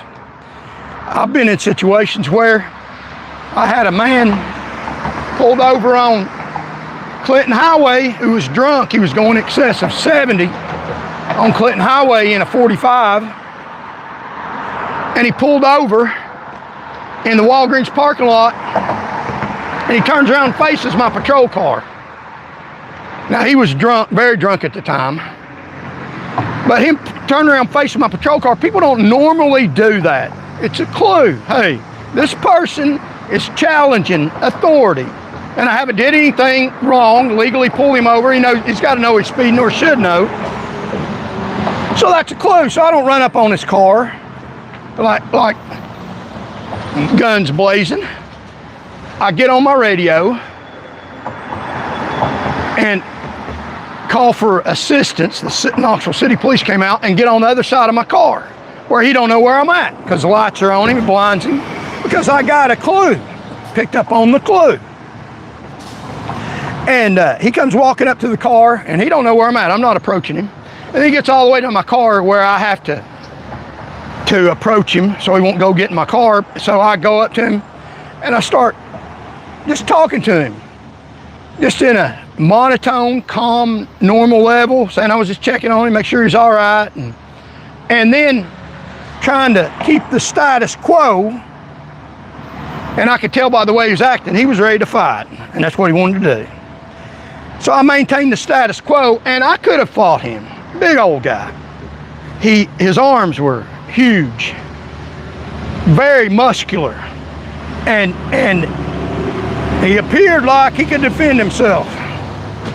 And I could have got to a confrontation with him. I would have had to shoot him and kill him. I didn't want that. So I maintained the status quo. The city police department got there, and then I start going into business. Let me see your license, registration, proof of insurance. This is why I stopped you.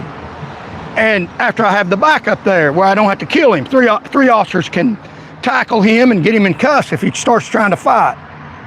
Because I picked up on clues.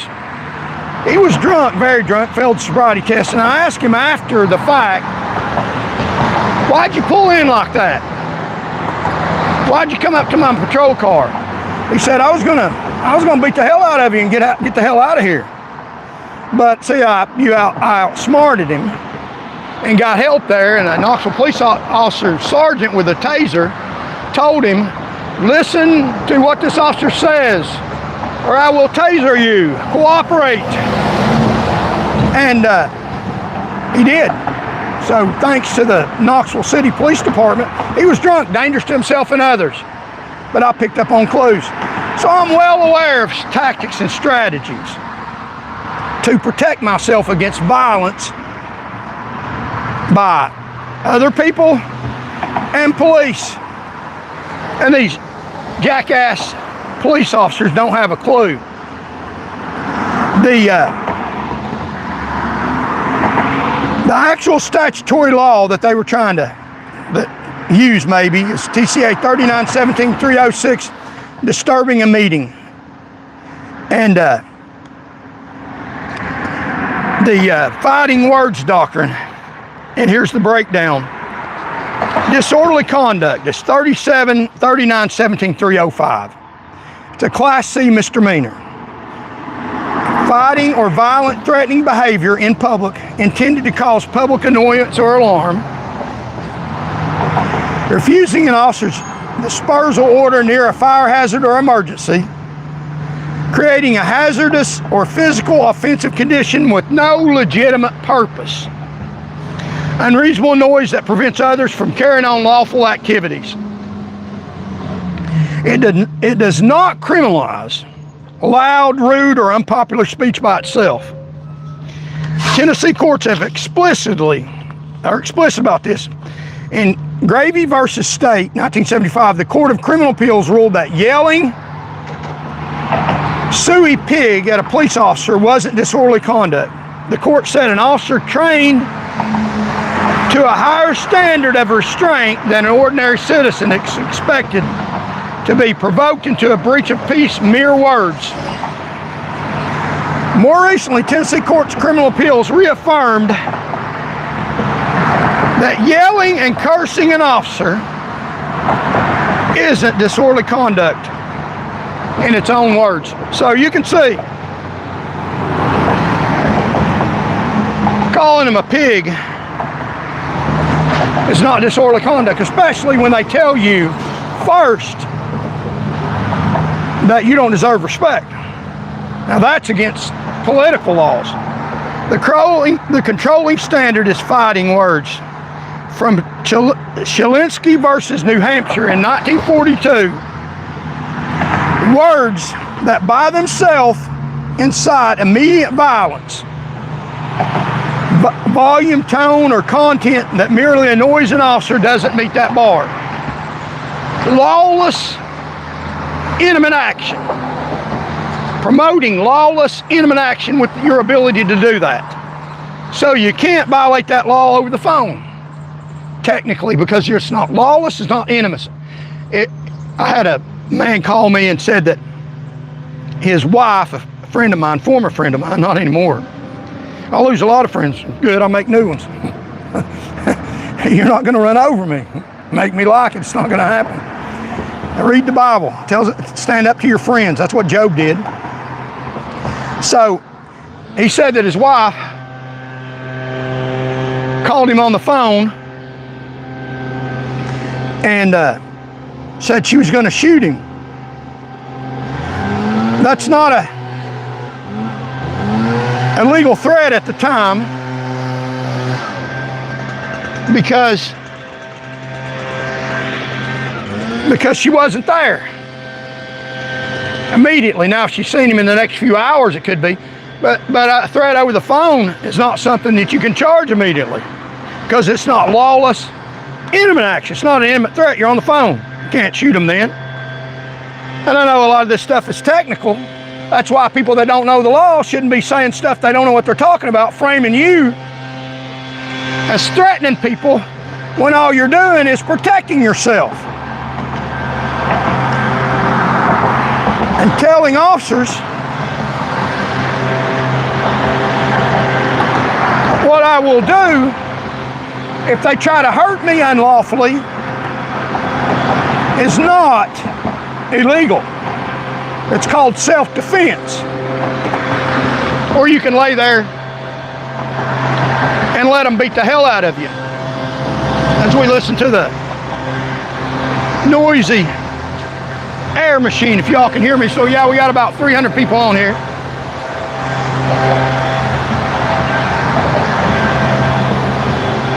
He'll be gone in a minute. Now that's not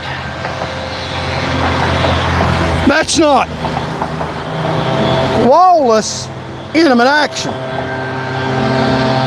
Lawless intimate action would be, if you try to arrest me, I'll fight you. The law is very particular. And telling someone, if they arrest you unlawfully, and you can't resist an unlawful arrest, you work that out in court. What you can resist is an unlawful arrest, and during the arrest, without cause, they try to hurt you. And don't tell me that don't happen. 1,200 people dead and 57 officers killed. It does happen. It happens a lot. So to tell them, just like that man that came upon me, and I was going to deal with him lawfully, but I walked in their shoes, I know.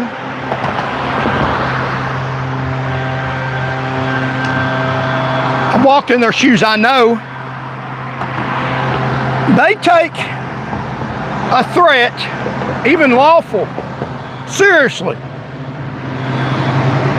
And I'll let them know, you try to hurt me like you did before, this agency, your agency specifically in the jail, threatened to taser me, an unarmed person locked up, and I made a complaint to them.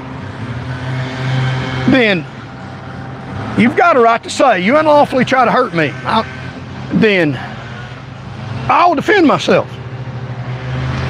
Just like me with my boots on the ground, this unlawful person doing stuff that he shouldn't have been doing, I got my P's and Q's in a line, because I didn't want to have to kill him, because one-on-one, come to find out, he was a cage fighter.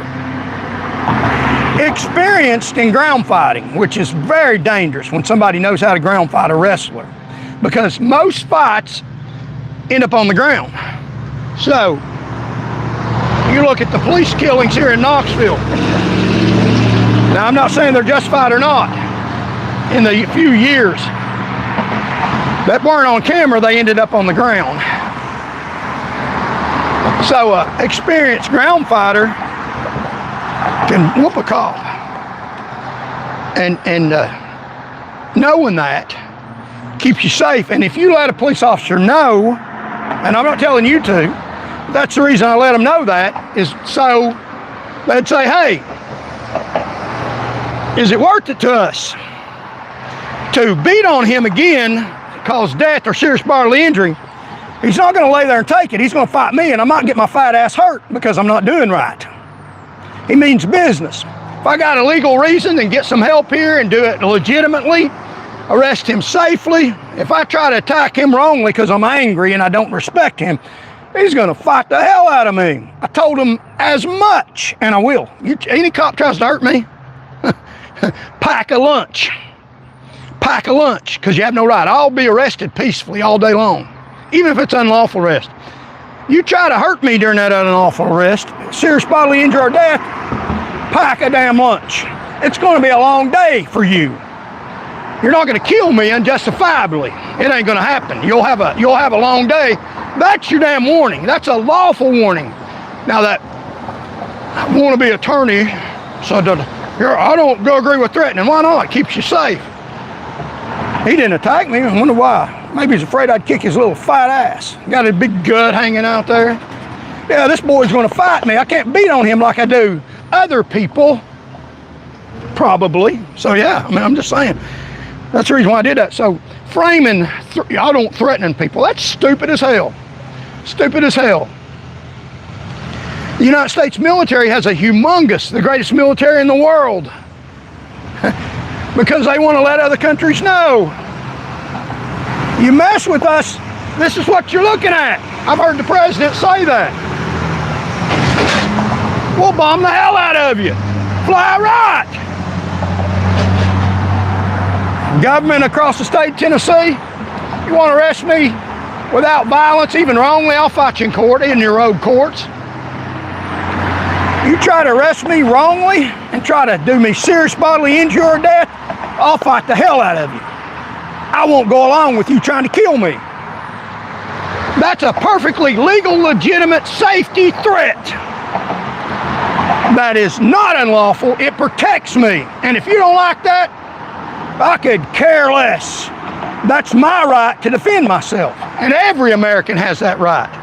And somebody calling you, you don't threaten people, well, let them get you on your knees and shoot the hell out of you then, if that's what the hell you want. I'm not going that way. That's my warning. And that is a legal threat. And there's nothing wrong with a legal, legitimate threat. It works like magic. So don't tell me the law. I know what the law is. Almost 300 people. Thank y'all so much. God bless y'all. And sharing, let's get this message out. So in Tennessee, the criminal court reaffirmed that yelling and cursing an officer, even a sergeant, isn't disorderly conduct on its own. Now, that's not what I was doing. The controlling standard is fighting words. From Shilinsky versus New Hampshire, 1942. Words that by themselves incite immediate violence. I'm going to beat the hell out of you, officer. Volume, tone, or content that merely annoys an officer does not meet that bar. Disrupting a meeting of possession, a Class A misdemeanor. This requires intent to prevent or disrupt a lawful meeting process gathering and substantial obstruction and interference by physical action or verbal utterance. Now, I followed the law. I followed the law. There was a court hearing coming up. And the court hearing, I requested permission to be in the hearing. So it's foul language. I requested permission to be in the hearing. Smell the marijuana, boy. I requested permission to be in the hearing.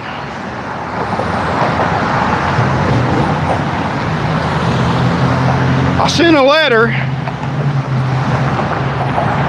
to the judge, email, his clerk, and asked permission by request of Mr. David Toulis to be down there. Drove all the way to Nashville, all the way to Chattanooga.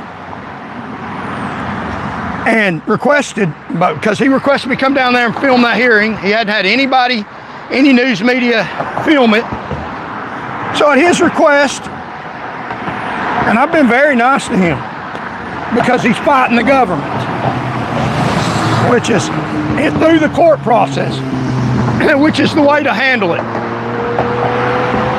It is not appropriate to ask someone to come that voluntarily drives all day, has other things to do, and film your meeting and then tell them how to point their finger, how to be in sideways, or how to do everything because you're a big fancy professional that's practicing law for theirself, pro se, that's legal, and tell somebody what the law is when you've never been to law school, never passed the bar exam. You don't know what the law is. And frame me as someone who is angry and threatening.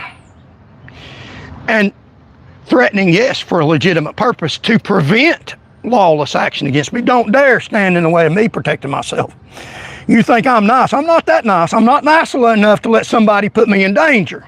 And that's what he did, wrongly. And if you think you've read bad data that I'm just a go-along person, and even if I like you, I'll let cops kill me, you're a damn turd. You're an idiot.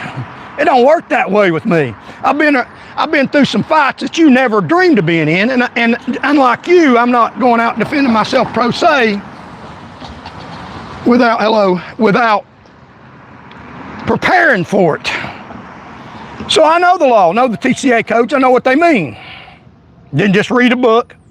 So that's why I stood up against him. You're not going to run over me on my airtime. And after I'm spending my time and money to try to help you, and then you decide in your fancy legal mind, where you got it, I don't know, pull it out of your hind end, I guess, that I shouldn't threaten people and frame me as angry. Well, I'll get angry at you and threaten you with exposing you. Now, you owe me an apology.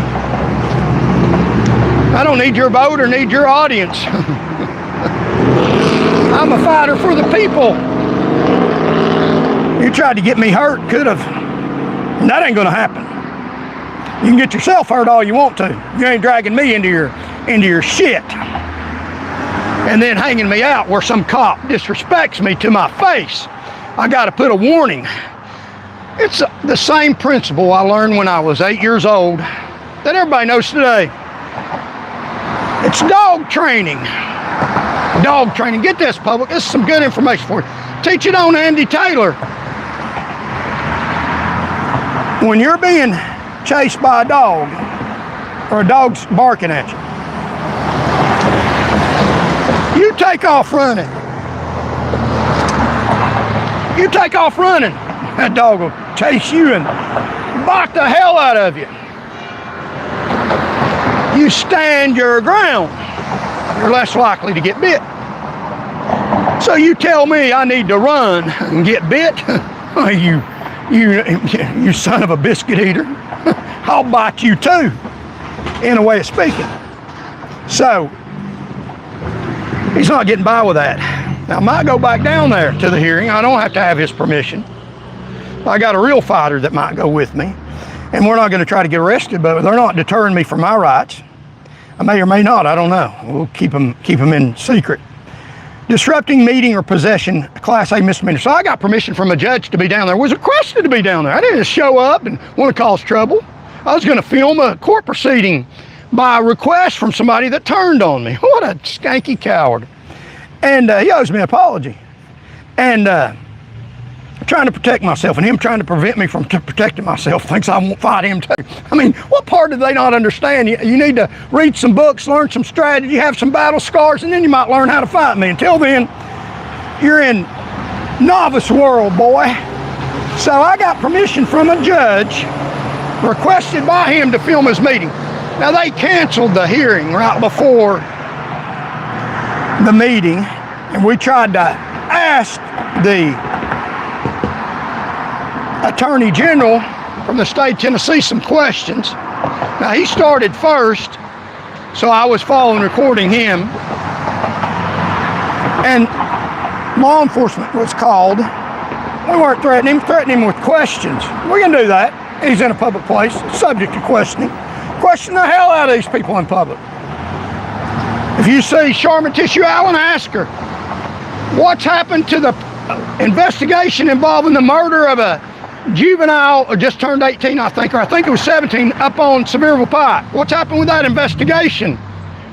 Are police going to get charged? Where's the video? Ask her. You can ask these people. They don't have to answer you, but it's not unlawful to ask them. We'd like to know. We have to live here. I don't want to be woken up by gunfire. So you can ask them whatever you want to ask them. So this is the only law, one of the only laws I could have charged them with. Substantial TCA 39-17-306, disturbing a meeting or possession, Class A misdemeanor. I wasn't disturbing any meeting. I asked for permission to be there and was given it. To prevent or disrupt a lawful meeting, process, gathering, and or substantial obstruction or interference by physical action or verbal audience. We were outside the courtroom on a public sidewalk because the meeting was rescheduled, which I'm going to be informed of when it's going to be put back on the air. This is one the deputies sometimes reach for in courthouses, but it demands an actual substantial disturbance of a proceeding, not just a raised voice or an officer's subjective annoyance. Recording, asking questions, or speaking at a volume that doesn't halt or monetarily derail the proceeding doesn't meet those elements. And this wasn't even in a meeting. Doesn't meet disorderly conduct because I had a lawful purpose. Doesn't meet disturbing a meeting. So I was complying with the law, and that's what I'm trying to tell you. You say, well, I'll comply with the law. I won't have the trouble you got. You can still comply with the law. That's irrelevant. They make up stuff as they go along. They, a lot of times, already have their warrant filled out. Just plug your name in it. Stuff that didn't happen. You read DUI arrest, that they've arrested 2,500 people unlawfully. I bet just about every arrest report, they've already got it filled out. They just put somebody's name in it that they've unlawfully arrested. They say odor of alcohol, red bloodshot eyes. That's already in the report they've got. You don't have red bloodshot eyes and you don't have an odor of alcohol in your breath, as determined later, months later, by a chemical test. But they plugged your name into the arrest report that's already there, even though the circumstance didn't happen. That's the way they do with all these disorderly conduct. They've already got the elements listed and what you did. And then when they want to arrest somebody, they just put Charles Van Morgan, plug it in there. And then there's no video. And they try to disrupt my video so there's no audio that can hear what they're saying. The bottom line, statutes require either violence, threats of violence, of illegal activity, tell an officer you'll defend yourself against their unlawful use of serious bodily injury or death. It's not threat of an illegal violence. That's putting them on notice. You want this fight, boy? You're going to get it. It's a coming. I'm not a coward. I'm fighting for my life and fighting for my right to stand up for the mass populace of Tennesseans. You know, the ones you killed, 1,202 of them? Yeah, I got a right to stand up to that too. And you're not going to kill me and I lay there. You better make it good. The first rounds might be yours. The next multiple are going to be mine. I'm talking about if you're trying to kill me when I'm trying to give up. And that's a fact. Mark it down. You might die. I might die a scumbag, but I won't die a scumbag. It won't be real. One that didn't try to fight and defend himself. And history gets things right sometimes. So, the bottom line, statutes require either violent threats and emergency context, disposal order, or substantial interference, not simply speech an officer finds unwelcome, loud, or embarrassing. An officer telling someone you don't deserve respect or threatening arrest over volume alone without a documented disability accommodation issue and without meeting the statutory elements isn't citing the law accurately. It's citing discomfort. So they didn't have a right to threaten to arrest me. In the state of Tennessee, let's get more local. TBI is requested to investigate 21 officer-involved shootings in Tennessee so far in 2026. That's just through roughly the first half of the year. Not all of these are deaths, but historically, most TBI investigations, shootings resulting in a person being hit For comparison, they investigated 54 all of last year and in 56 in 2024. So TBI only investigates at the request of the DA. Not every police shooting in Tennessee gets investigated by TBI. The real number of people shot by police statewide is higher than 21. More than 200 people were killed by police in the first 3 months of 2026 alone. That data stops at March. We're now in July. So the running total for the first full half of 2026 is more likely somewhere between 400 and 500 based on the pace. The mid-year confirmation total isn't yet published. So we're already high for 2026. To put things in plain terms, police killed 1,202 people in the U.S. in 2025. 1,000 people. People that deputy represents, that he don't respect me, and they're killing 1,200 people that they don't respect. Maybe they'd kill less people if they start respecting the populace, regardless of if they don't like their speech. Send that in uniform with a gun on, authority to kill you under color of law because they don't like what you're saying. Gives you a clue of their mentality. People in the U.S. in 2025, which worked out roughly to be 3 people every single day. So they're killing about 3 people every day in the United States of America because they don't respect you. That's a clue. Not all officers, not all, but when they tell you I don't respect you, that's the group of people that's killing people unlawfully in the first damn place. I'm telling you, that's a clue. They teach that for you to watch, for them to watch things you do. That's a clue. I'm telling you to watch for clues of what they do that they might kill you. They're doing it a hell of a lot, ain't they? This year specifically. So, wow. Almost 300 people in here. So 1,202 people killed by police. Watch for clues. This cop might try to kill me. How do you know? They show officers all across America in law enforcement training. Police officers being killed. And they show the video and they show things that the person did before they killed somebody. For instance, they ball up their hand. They blade off. They put their hand in their pocket where there's a bulge, where they got a gun. And they say, before the officer shot, look at this. Got a bulge in his pocket. He's going armed. When you get out with somebody that's got a big bulge in their pocket, watch that. Pay attention to that. That's a clue. If they go for that bulge, stop. So you know, because they train them to pick up on clues that a civilian is going to kill them, which is good. I went to that class. It's teaching people, officers, to learn when people may be armed. Their clothes is sideways a little bit because they got a shotgun in one pocket covered up, so it hangs there. Not necessarily all the time, but that's a clue. Not necessarily, but it's a clue possibility. Pay attention to that. Catch it ahead of time so you're prepared. When the clue presents itself, multiple clues, if you miss them, you could be dead. Same way with police. Watch them. Watch the police. 1,200 people. They only got killed 57 times last year, and they killed 1,202 of you. So who's in real danger? Maybe you are.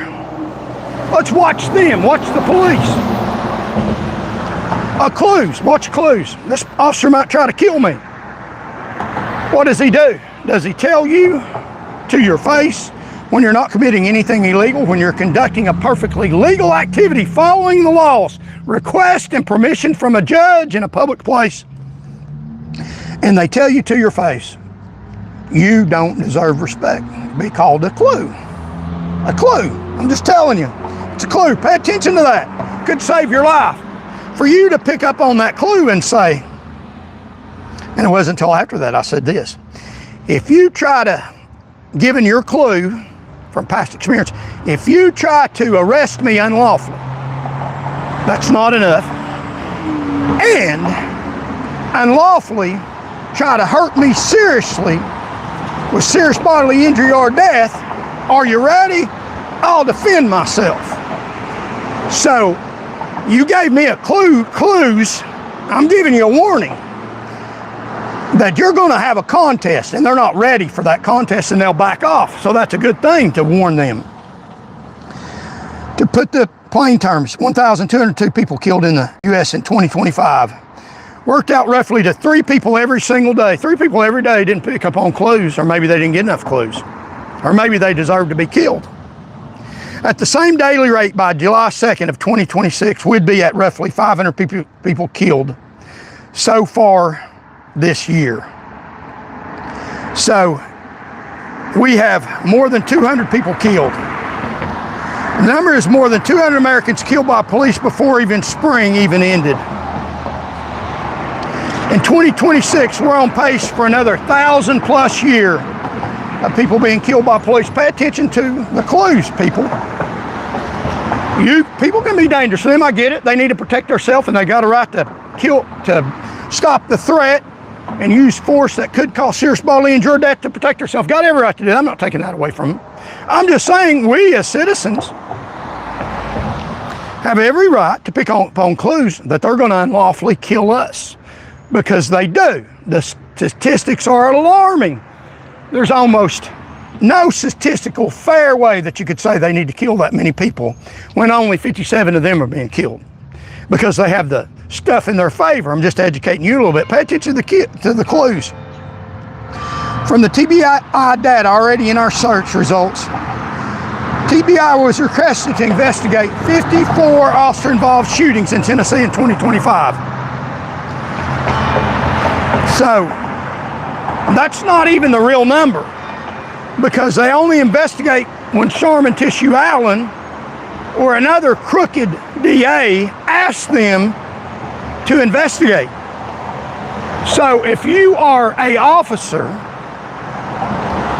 that is related to somebody in the upper echelon of the police department, or maybe the DA's office, you have ties, relatives, blood, power, clout, then your murder of an innocent civilian gets marked off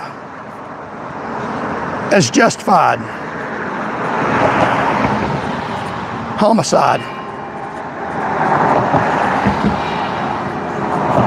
That box gets checked, justifiable homicide, when it is not.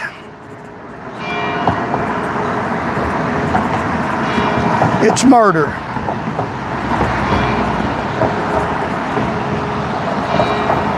When it's not, it's murder. But that box is left unchecked because they know somebody. So it's politics involved in your police shootings. Here's a clue. No video. No video. They tell you what happened without proof. Where's the video? They explain it away while there's no video. But that's telling when they don't have a video. In my particular case, they said I committed all these heinous wrongful actions. They alleged before in Chattanooga that I resisted arrest. That's what they say. I didn't resist arrest. They tried to hurt me seriously with serious bodily injury or attempt to cause death of me. Now that happened one time. That ain't happening again. That ain't happening again. You're not going to kill me. I'm not going to let you. I'm going to stop you from killing me, Chattanooga police. That's your damn warning. Now I'll go peacefully. You arrest me, I'll go peacefully. You try to hurt me and I'll stop you from hurting me. Seriously, bodily injury or death. That's my right. And anybody thinks that's a threat, it is a threat to deter violence. You're going to have some trouble on your damn hands. Some you don't want to get. Don't do it. Strength through power, not weakness. And I know for a fact they fear that. I had my boots on the ground. You get ready for that, or you don't do wrong when you know it's going to be exploited. Don't try to hurt me again. But here's, so TBI doesn't even investigate unless the crooked district attorney who continued to pursue a fake charge against me in Chattanooga. So 54 is the floor in Tennessee. The real number is higher. We just don't know exactly how much higher, because Tennessee doesn't require full public reporting of every police killing. That's lack of transparency. It's part of the story. Stuff gets covered up depending on who's your daddy. Because the daddy is a former captain of the Tennessee Highway Patrol, Colonel, and that happens all across the state of Tennessee. Now here in Knoxville, they hired somebody from outside, which might have been the smartest thing they could have done. I don't know. For context on what we do know, nationally, Tennessee consistently ranks in the top tier for police killings per capita here in the state of Tennessee. Top tier of police killings. Pick up on the clues. A clue, Chattanooga, for every Chattanoogan. All across America they're hearing this. I'm not a toy. I got a right to say this. You don't like it, you don't have a right to kill me or threaten me with a false arrest. You don't have a right to do that. You done did that before. You're not going to do that no more. I've got a right to politically campaign in Chattanooga. If you don't like me, stay the hell away from me. Say whatever you want to. Don't hurt me. So, the police scorecard gave Tennessee an overall accountability score rating that only 11% of civilian complaints were ever ruled in the citizens' favor statewide from 2016 to 2022, 11%. So police are doing an excellent job, or they're doing an excellent job of covering for bad officers and firing good officers for the pretext of we're getting rid of bad officers when they're getting rid of the good ones, because the bad ones are related to somebody. And I guarantee you, you look at those officers' names yesterday that threatened me, made fun of me in public, violating the law of campaigns, and we're going to make a complaint. I bet they'll be cleared because I'm making a complaint to their daddy or their mama or somebody that's in politics has had a lot of votes for the sheriff. That's what it's about. It's not about them hurting you or not. They could care less. They can hurt you all they want to. They'll hang out some good officer and saying, we're getting rid of bad officers. No, they're not. They're getting rid of good officers, protecting rogue ones. That's why they do it with such arrogance. They know they can get by with it. So, 1,202 Americans killed, 53 officers, and alarming statistic. So, they kill a lot of people. They're not dying. They're the most protected workers in America, police. Only 53 of them get killed, and they kill 1,000. Total line of duty deaths for all causes, 111, a 25-year low. Officers' deaths have dropped to 2/3 since the 1970s due to better equipment, better armor, medical care for officers. But they're servants. But they got the best protection of anything, and they should have. Good. Kudos to them. I appreciate their protection. They need every bit of it. I'd give them more. What about us? What about us? Where's my protection at? When you have a police officer say, you don't deserve respect, you think they think that you deserve protection? You don't deserve respect, you don't deserve protection, you don't deserve to be on the planet. Where's my protection against that?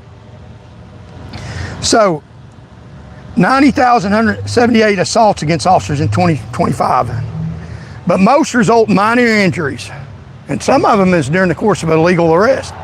Meanwhile, 1,200 families are burying somebody.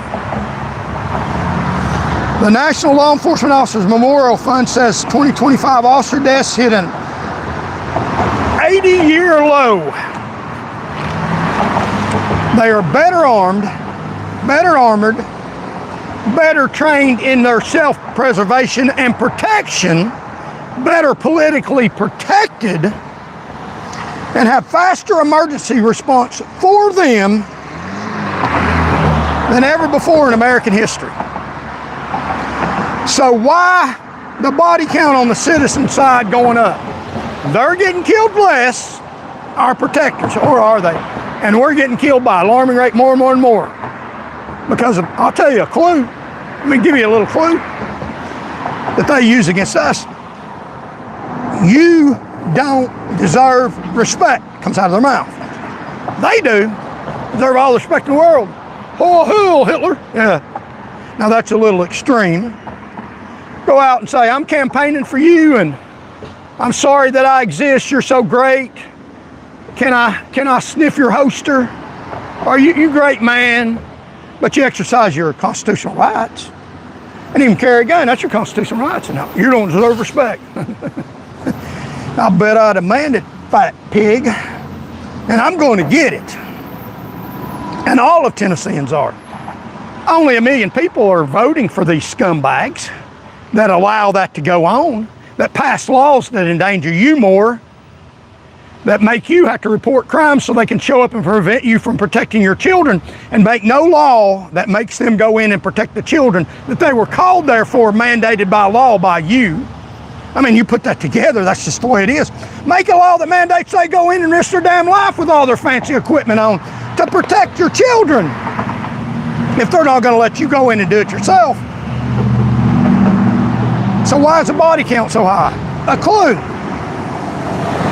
You don't deserve respect. 4.5 million Tennesseans, all across Tennessee, all across America, millions more.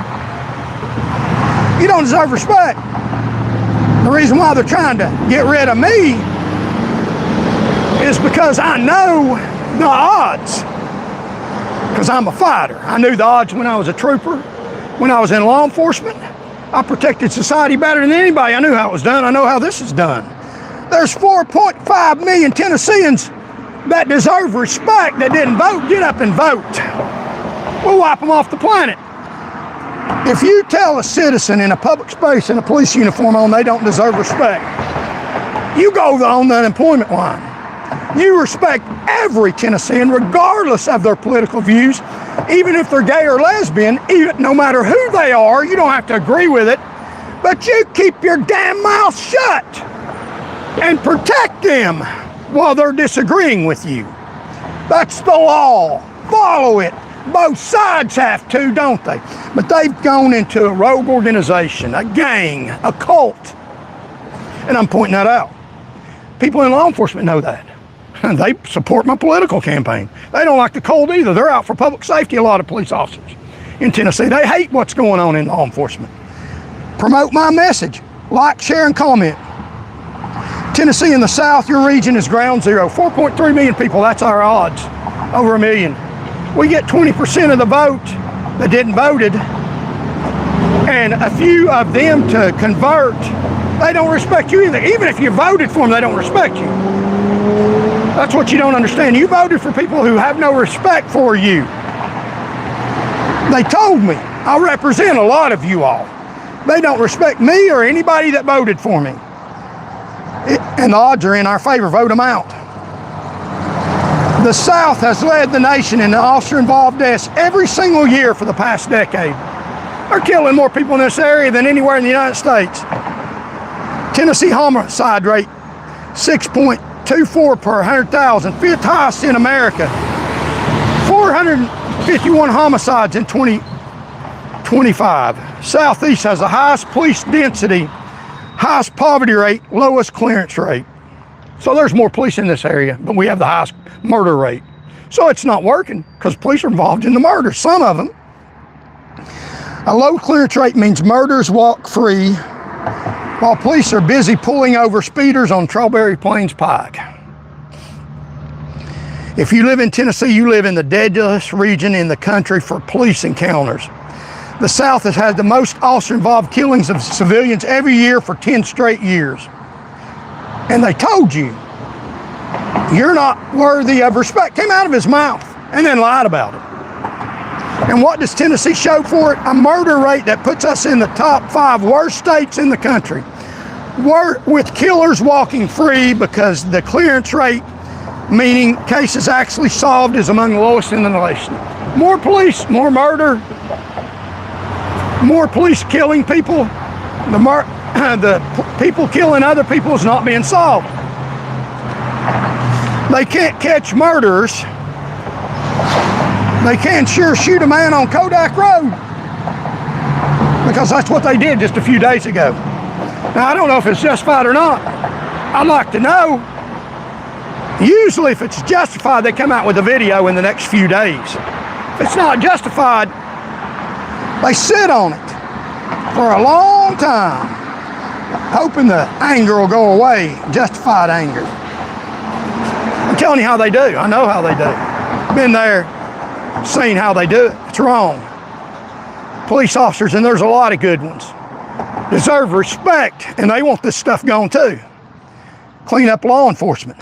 Does any candidate ever talk about that? Law and order. I'm a law and order candidate for them too. They just don't like that. Let's put some of them in jail before they kill you. It's kind of serious, isn't it? The rape badge, on-duty sexual assault by police. They don't like to talk about that. They don't like me talking about that. They want to talk about rapes by civilians. Let's talk about their rapes on duty, under the authority and color of law.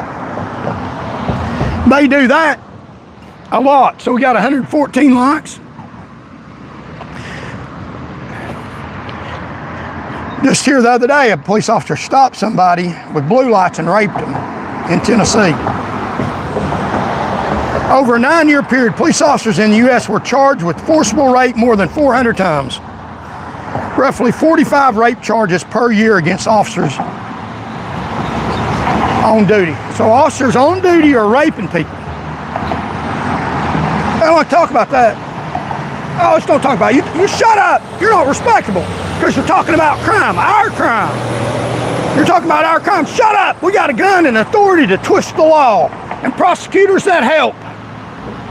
I'm not telling you some conspiracy. I know this former prosecutor in Knox County is a dirty liar, admitted that he lied under oath, took back what he said. That's an admission of a lie, under oath. In 1 in 10 of all police arrests for crimes was arrested for child sexual abuse. So these police officers in uniform, some of them, are charged with crimes involving child sexual abuse. Wow. So the badge that we so greatly worship, and I appreciate law enforcement, they're public servants. They're not to be worshiped, they're to be expected to do their damn job. You shouldn't hear foul stuff out of their mouth while they're in uniform, saying they don't respect you. I'm glad they did, because that's a clue. They're giving up their mentality. You don't deserve respect. What do you think they'll do in a dark alley at night when there's no camera around and they don't have no respect for you? You think they might try to kill you? I think they would. I certainly do. That's called the clue. That's what they use against you. Pay attention to what they say. Be on guard when they start saying stuff like that. They might try to kill you. Nearly 1,800 officers were charged with child sex crimes over 2 decades, Washington Post. 40% of convicted officers avoided prison time. Judges and prosecutors went easy on the badge.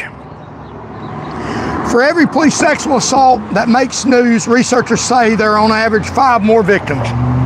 So 5 more of them get by with it who never came forward. Half these victims are children. Who do you call when your rapist is a police officer? Call Van.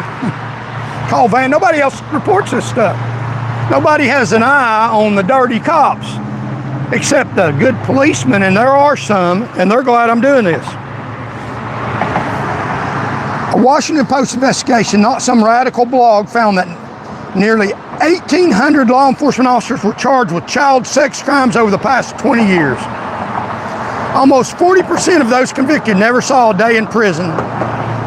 Meanwhile, the same system will lock you up for a joint. So these same officers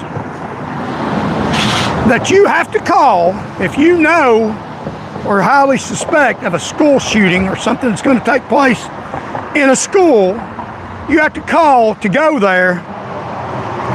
There were 1,800 in the past 20 years that sexually assaulted those children that you got to call them there to protect those children. But think about that. But if they don't go in, and they don't care about the children, they're sexually abusing them, 1,800 of them were. You think they're going to risk their life to children they've sexually abused? No, hell no. They're out for their own pleasure. That's why they're in the job. To hurt people. So, and this is stuff needs to be said. I'm just telling you, you want to be dead? Laying on the ground bloody and the officer that killed you saying you don't deserve respect is pretty damn sick, ain't it? It happens. And they don't like to talk about that. Almost 40% of those convicted never saw a day in prison. Meanwhile, the same system will lock you up for a joint.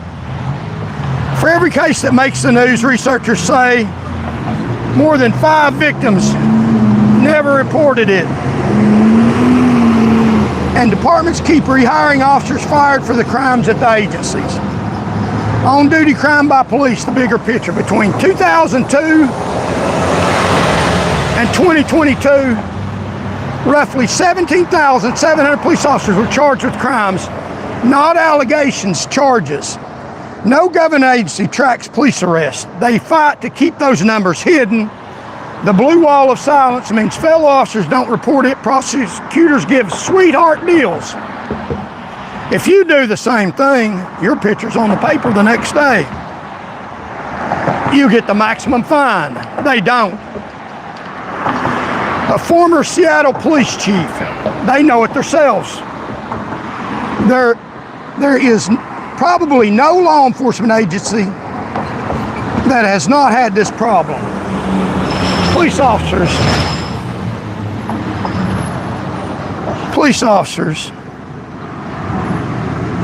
who are charged with crimes, not allegations. No officer that doesn't have that problem. No department.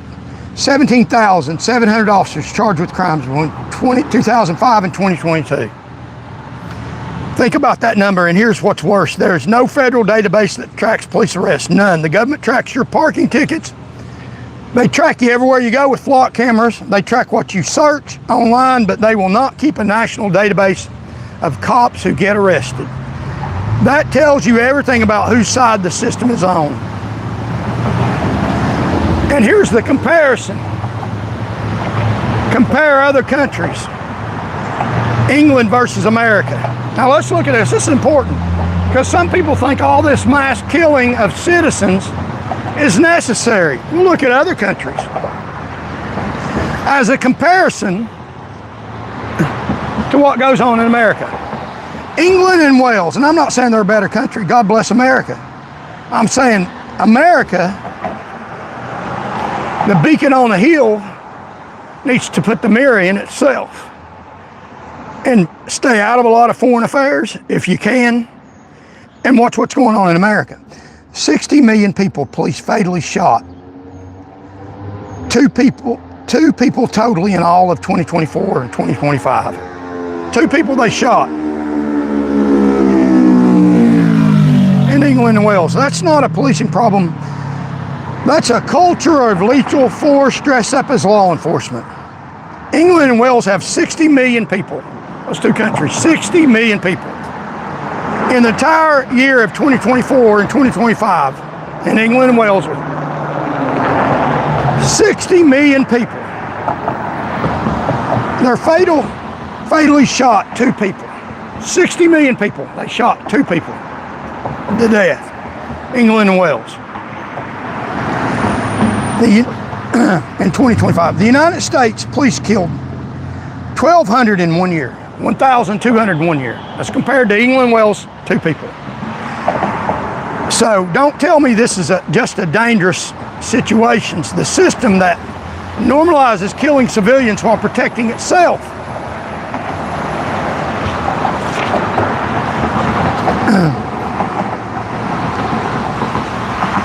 Knox County, June 26. 3 deputies fired on Hinderlite after pursuing it on Kodak Road. Pronounced dead at the scene. TBI investigating at DA Sharman Allen's request. Facts only, she decides justification. No body camera released. No officer's names released. The taxpayers paid for those deputies. The public deserves answers this morning. Right here in Knox County. Mr. Hinderlite's dead right now, and the public almost knows nothing. No officers' names, no footage, no explanation of what escalated from a traffic stop to a shooting. The TBI will hand findings to Sharman Allen, and she will decide whether deputies walk. We've seen how that goes. Depending on who you got in power. If you got a friend or daddy in power. So when I was at the University of Tennessee, we had some students at the University of Tennessee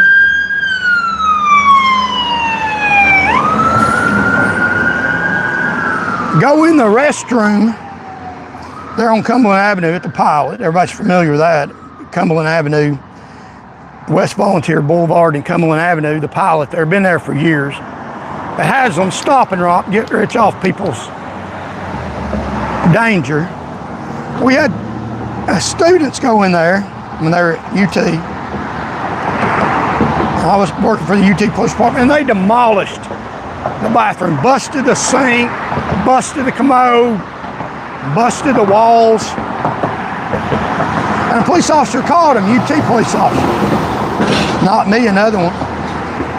Come to find out, now this isn't murder, but this is how it works in bigger context. Come to find out, one of the students, his daddy, was a lieutenant at the Knoxville Police Department.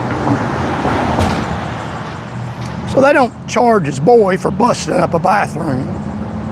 They call his daddy. His daddy finds out what his son does, very angry at his son. They offer to pay for it, and they completely pay for the bathroom, which is good. They don't charge him with a crime. Protected by his daddy. And anybody else, oh, you'd go to jail. Haswin would prosecute you to the fullest. But he didn't go to jail. Years later, his daddy works there. He got on with the Knoxville Police Department. Now, if it had a criminal record, like you that did something stupid when they were a kid, even nonviolent, vandalism, most kids are involved in stuff like that. I mean, that's just the truth. Most kids are involved in some type of minor crime when they're young. In sociology, they teach you that's normal. If you weren't involved in some type of minor crime when you're a child, you're not normal. Most children are. That's Sociology 101, the age crime curve. People age out of crime. But me or you would have been charged with a crime, and when we went to try to go to work with Knoxville Police Department, we wouldn't have got hired. We had a criminal record.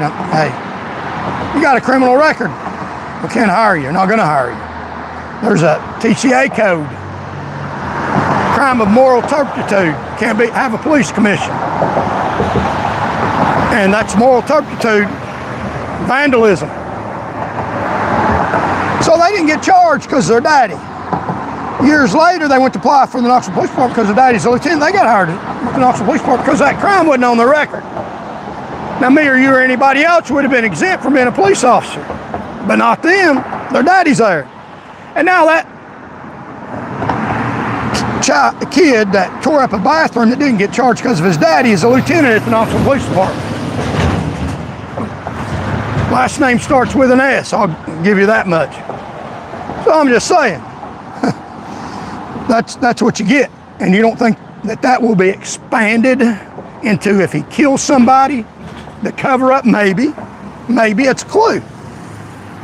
Tennessee voters, this is your government, this is your money paying for this. Demand body camera footage on every officer involved in shooting, anything they have. Not 6 months, not pending investigation, immediately. Demand Tennessee law requiring all officers report a public state database the same way you have to register if you commit a crime. Demand DA Sharma Allen publicly disclose her timeline on Hinderlight and hold her accountable if she buries it. Now, I know for a fact, in the warrants division that killed somebody, they have a verified liar who lied on a police report. And he's part of the warrants department. The warrants department said a police shooting was justified. Now, I know for a fact you can't trust the warrants department. They got a liar on it, lied on a police report. That I can prove. So make DA Sharma Allen publicly put out a timeline. They're waiting until it goes cold and people ain't angry anymore. Vote for candidates who will create an independent civilian review board. Subpoena power over Tennessee law enforcement. Share this broadcast. and subscribe to this broadcast. Help me get this message out. This message is not against law enforcement. Trust me, law enforcement is on my side for the most part. They appreciate what I'm saying. They want the rogue officers out of their departments, make them look bad, make it harder for them to do their jobs.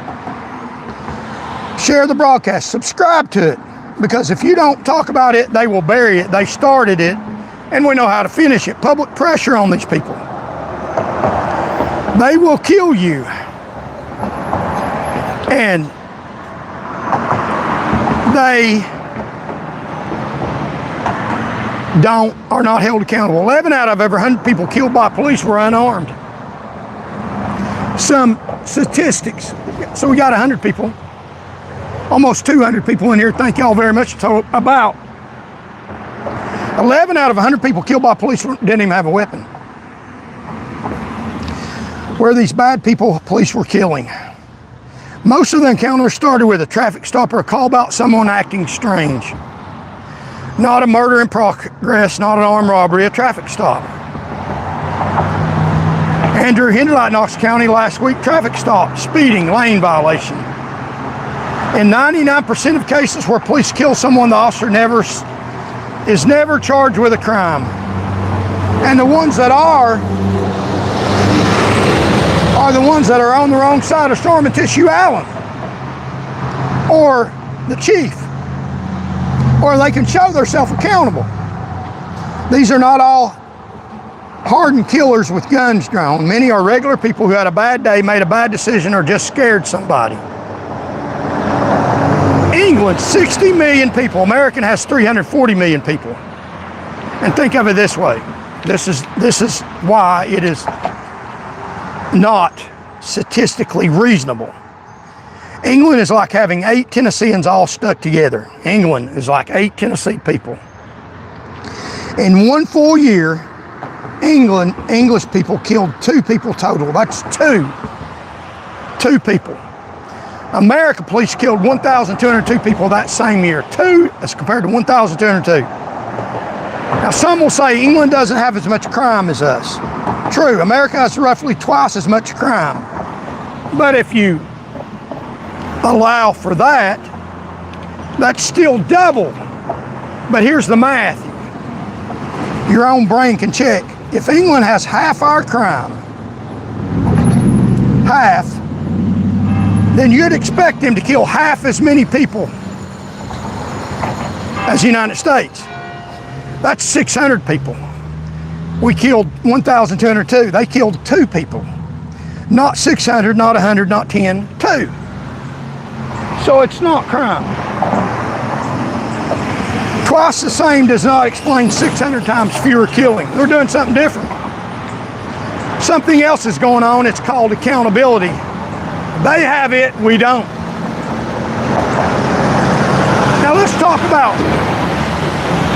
9 states. I said England is like 9 Tennessees. So you have 60 million people, it's like 10 Tennessees, the number of people. Here's what it actually means in plain numbers. Tennessee has about 7.4 million people. England has about 60 million. So that's roughly 8 times the population of Tennessee. So if you had 8 Tennessees, the number as compared that are killed as compared to England, 8 Tennessees side by side, all that land, all those people. If the English were in Tennessee, law enforcement, 8 Tennessees, they would have killed 2 people. If the English were over here had jurisdiction over 8 Tennessees, they killed 2 people. Tennessee alone, police killed 40 people in 1 year. One state, not 8, one state killed 40. So if you have 8 Tennessees, that's 8 times 40.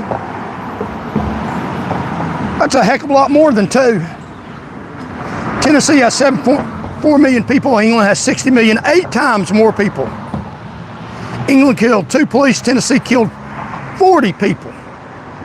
8 times more people in England. 20 times more people killed by police in Tennessee. Let that sink in. And let me tell you why. Let me tell you why. Because you don't deserve respect. That's because you don't deserve respect. Out of his mouth. 20 times more people killed by police in Tennessee because you don't deserve respect. Now that's just the truth. You don't deserve respect. Shoot the hell out of you. You shoot the hell out of people. Dogs, animals, stomp on cockroaches. They don't deserve respect. Cockroaches. We don't deserve respect. They kill you. That's the mentality. And then they lie about that. They say it and then they lie about it.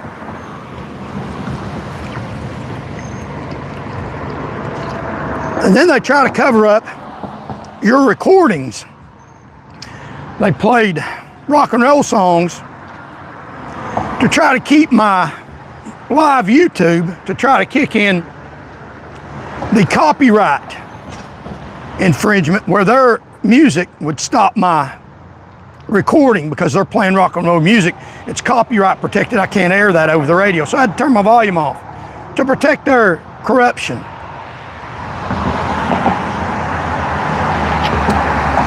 You don't think they'll lie at the scene of a homicide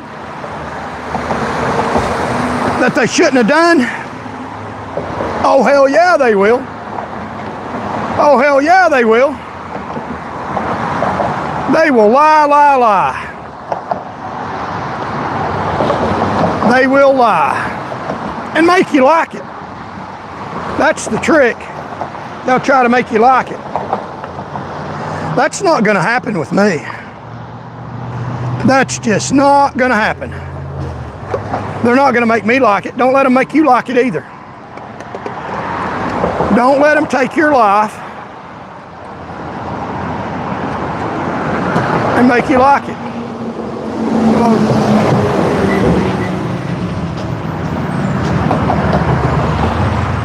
That's the least you can do. You don't deserve respect. Rhode Island versus Knoxville.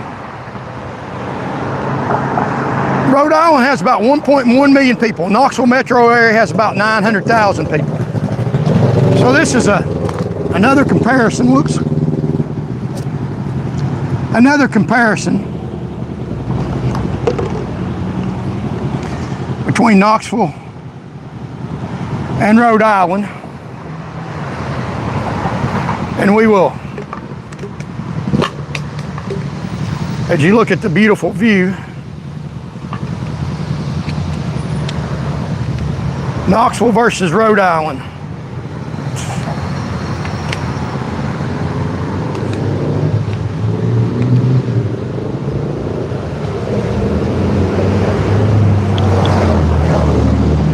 So, 1.1 million people in Rhode Island. Knoxville metro area has about 900,000 people. So, they're almost the same size as Rhode Island. Rhode Island police killed 0 people in 2024. They didn't kill anybody in Rhode Island. About the same number of people, 0 in 2024. Knoxville Police Department kills roughly 1 person per year. Knox County Sheriff Office adds more on top of that. Now here's the question you need to ask. Rhode Island has basically the same number of people as the Knoxville area. Rhode Island killed nobody. All Rhode Island has 57% less crime than the average state. So they're killing less people. So the place with less crime is also the place where police killed nobody. And the place with more crime, Tennessee, Knox County, is a place where police are pulling triggers.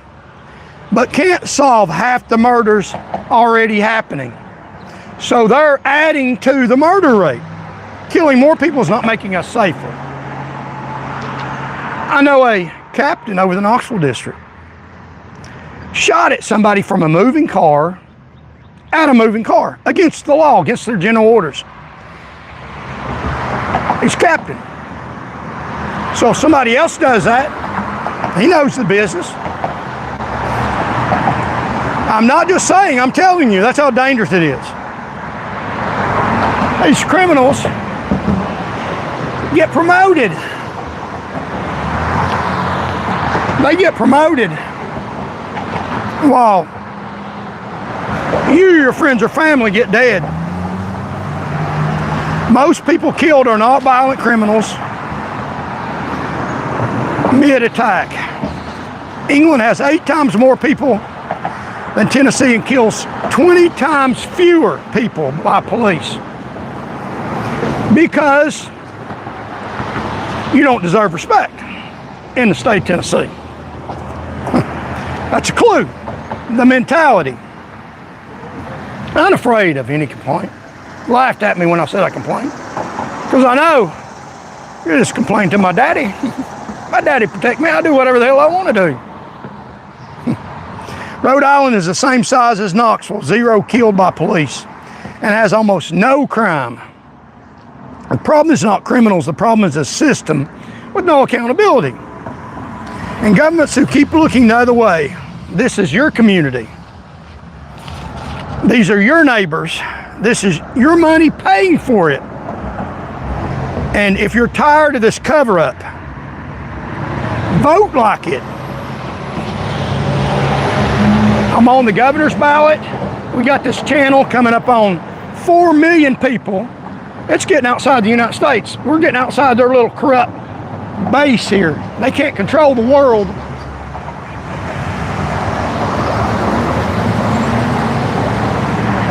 They can't control the world. So, they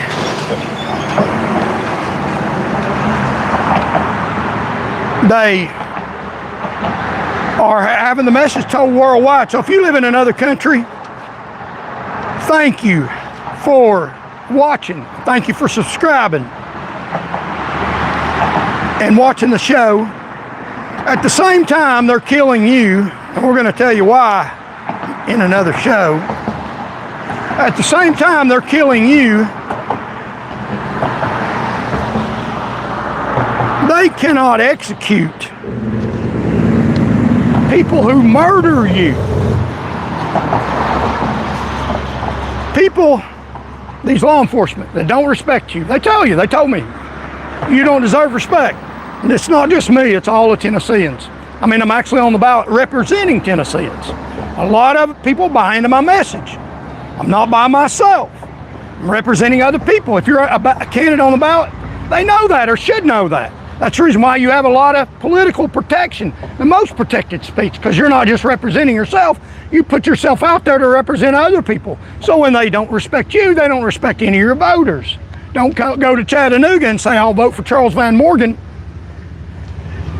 They will beat you up or maybe kill you or put you in jail.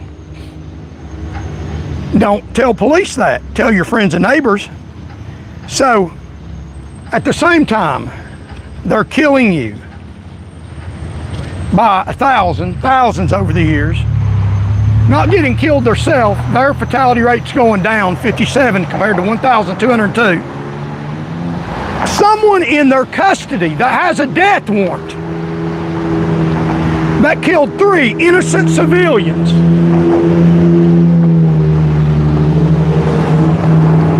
They're not capable of killing them.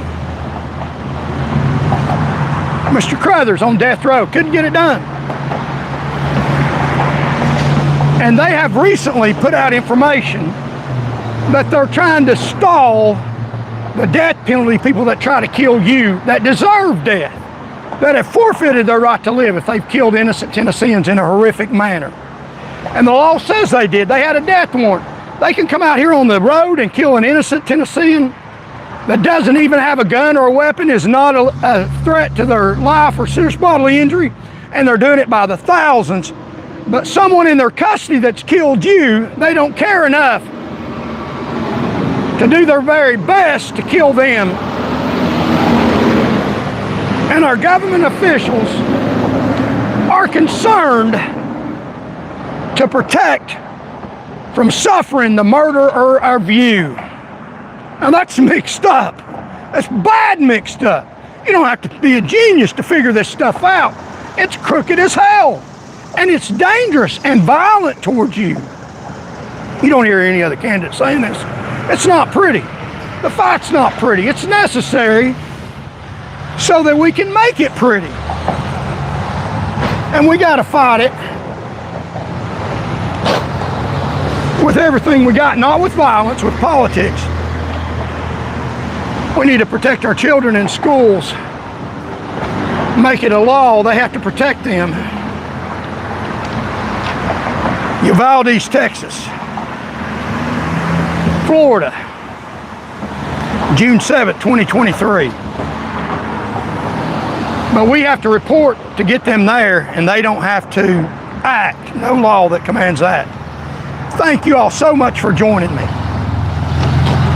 We'll try to be back on here next week. I've got a volunteer that may go back with me to Chattanooga and record in the courtroom like the judge said I could do, if he still continues to allow me to go record the hearing in the courtroom. And I've got a volunteer that may go with me, and got him on tape with rogue protesters telling him to leave, and he's saying we're not going anywhere. Watch Euro and Travel, some really good people. And the next great, better edition of Charlie Kirk and Tom Pippin and his friend on Euro and Travel.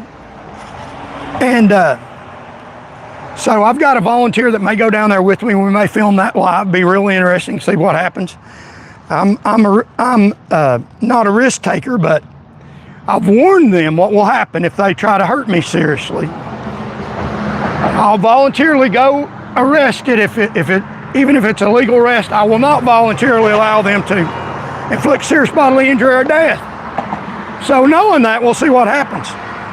And I won't break any laws. And we might go down there and film the court, whether they like it or whether they don't. We're not running from anybody, but we'll let you know, depending on what the judge says. We may film that live, so get ready for our peaceful political fight and their fat pig threats. And, we'll make them stars. And not the kind of stars they want to be. Don't you tell me I don't deserve respect to my face. And I can't let you just walk out of here like that. That's what Clint Eastwood said. And I'm not violent. I'm not promoting violence. Don't be violent with these people. This is my place, my time. That's my statement for me. You pick your own fight. I don't tell people what to do. But based on my circumstance, not yours. Don't fight them on the street. Now, if they try to kill you, fight to stay alive. They might, wrongfully. I don't know. But we're thinking about going back down there. We're still waiting on what our federal civil rights case against the state comes up in federal court. Praying about that. Pray about that justice will be done. If it don't, we still win. We put political pressure on them. And also this channel, getting out the message to millions and millions of people. So increase this channel. We're fighting for you. And we're also on the ballot, trying to put political pressure on the government so they won't kill you, as blatantly as that sounds, unlawfully, unjustly. Holding them accountable for their evil actions. Taking what they give us, like water. They gave me public attention. Turn that around into positive, fighting for you like I was doing before. May God bless you all, and as I try to remember to tell you, God loves you, and I do too. Thank y'all for joining.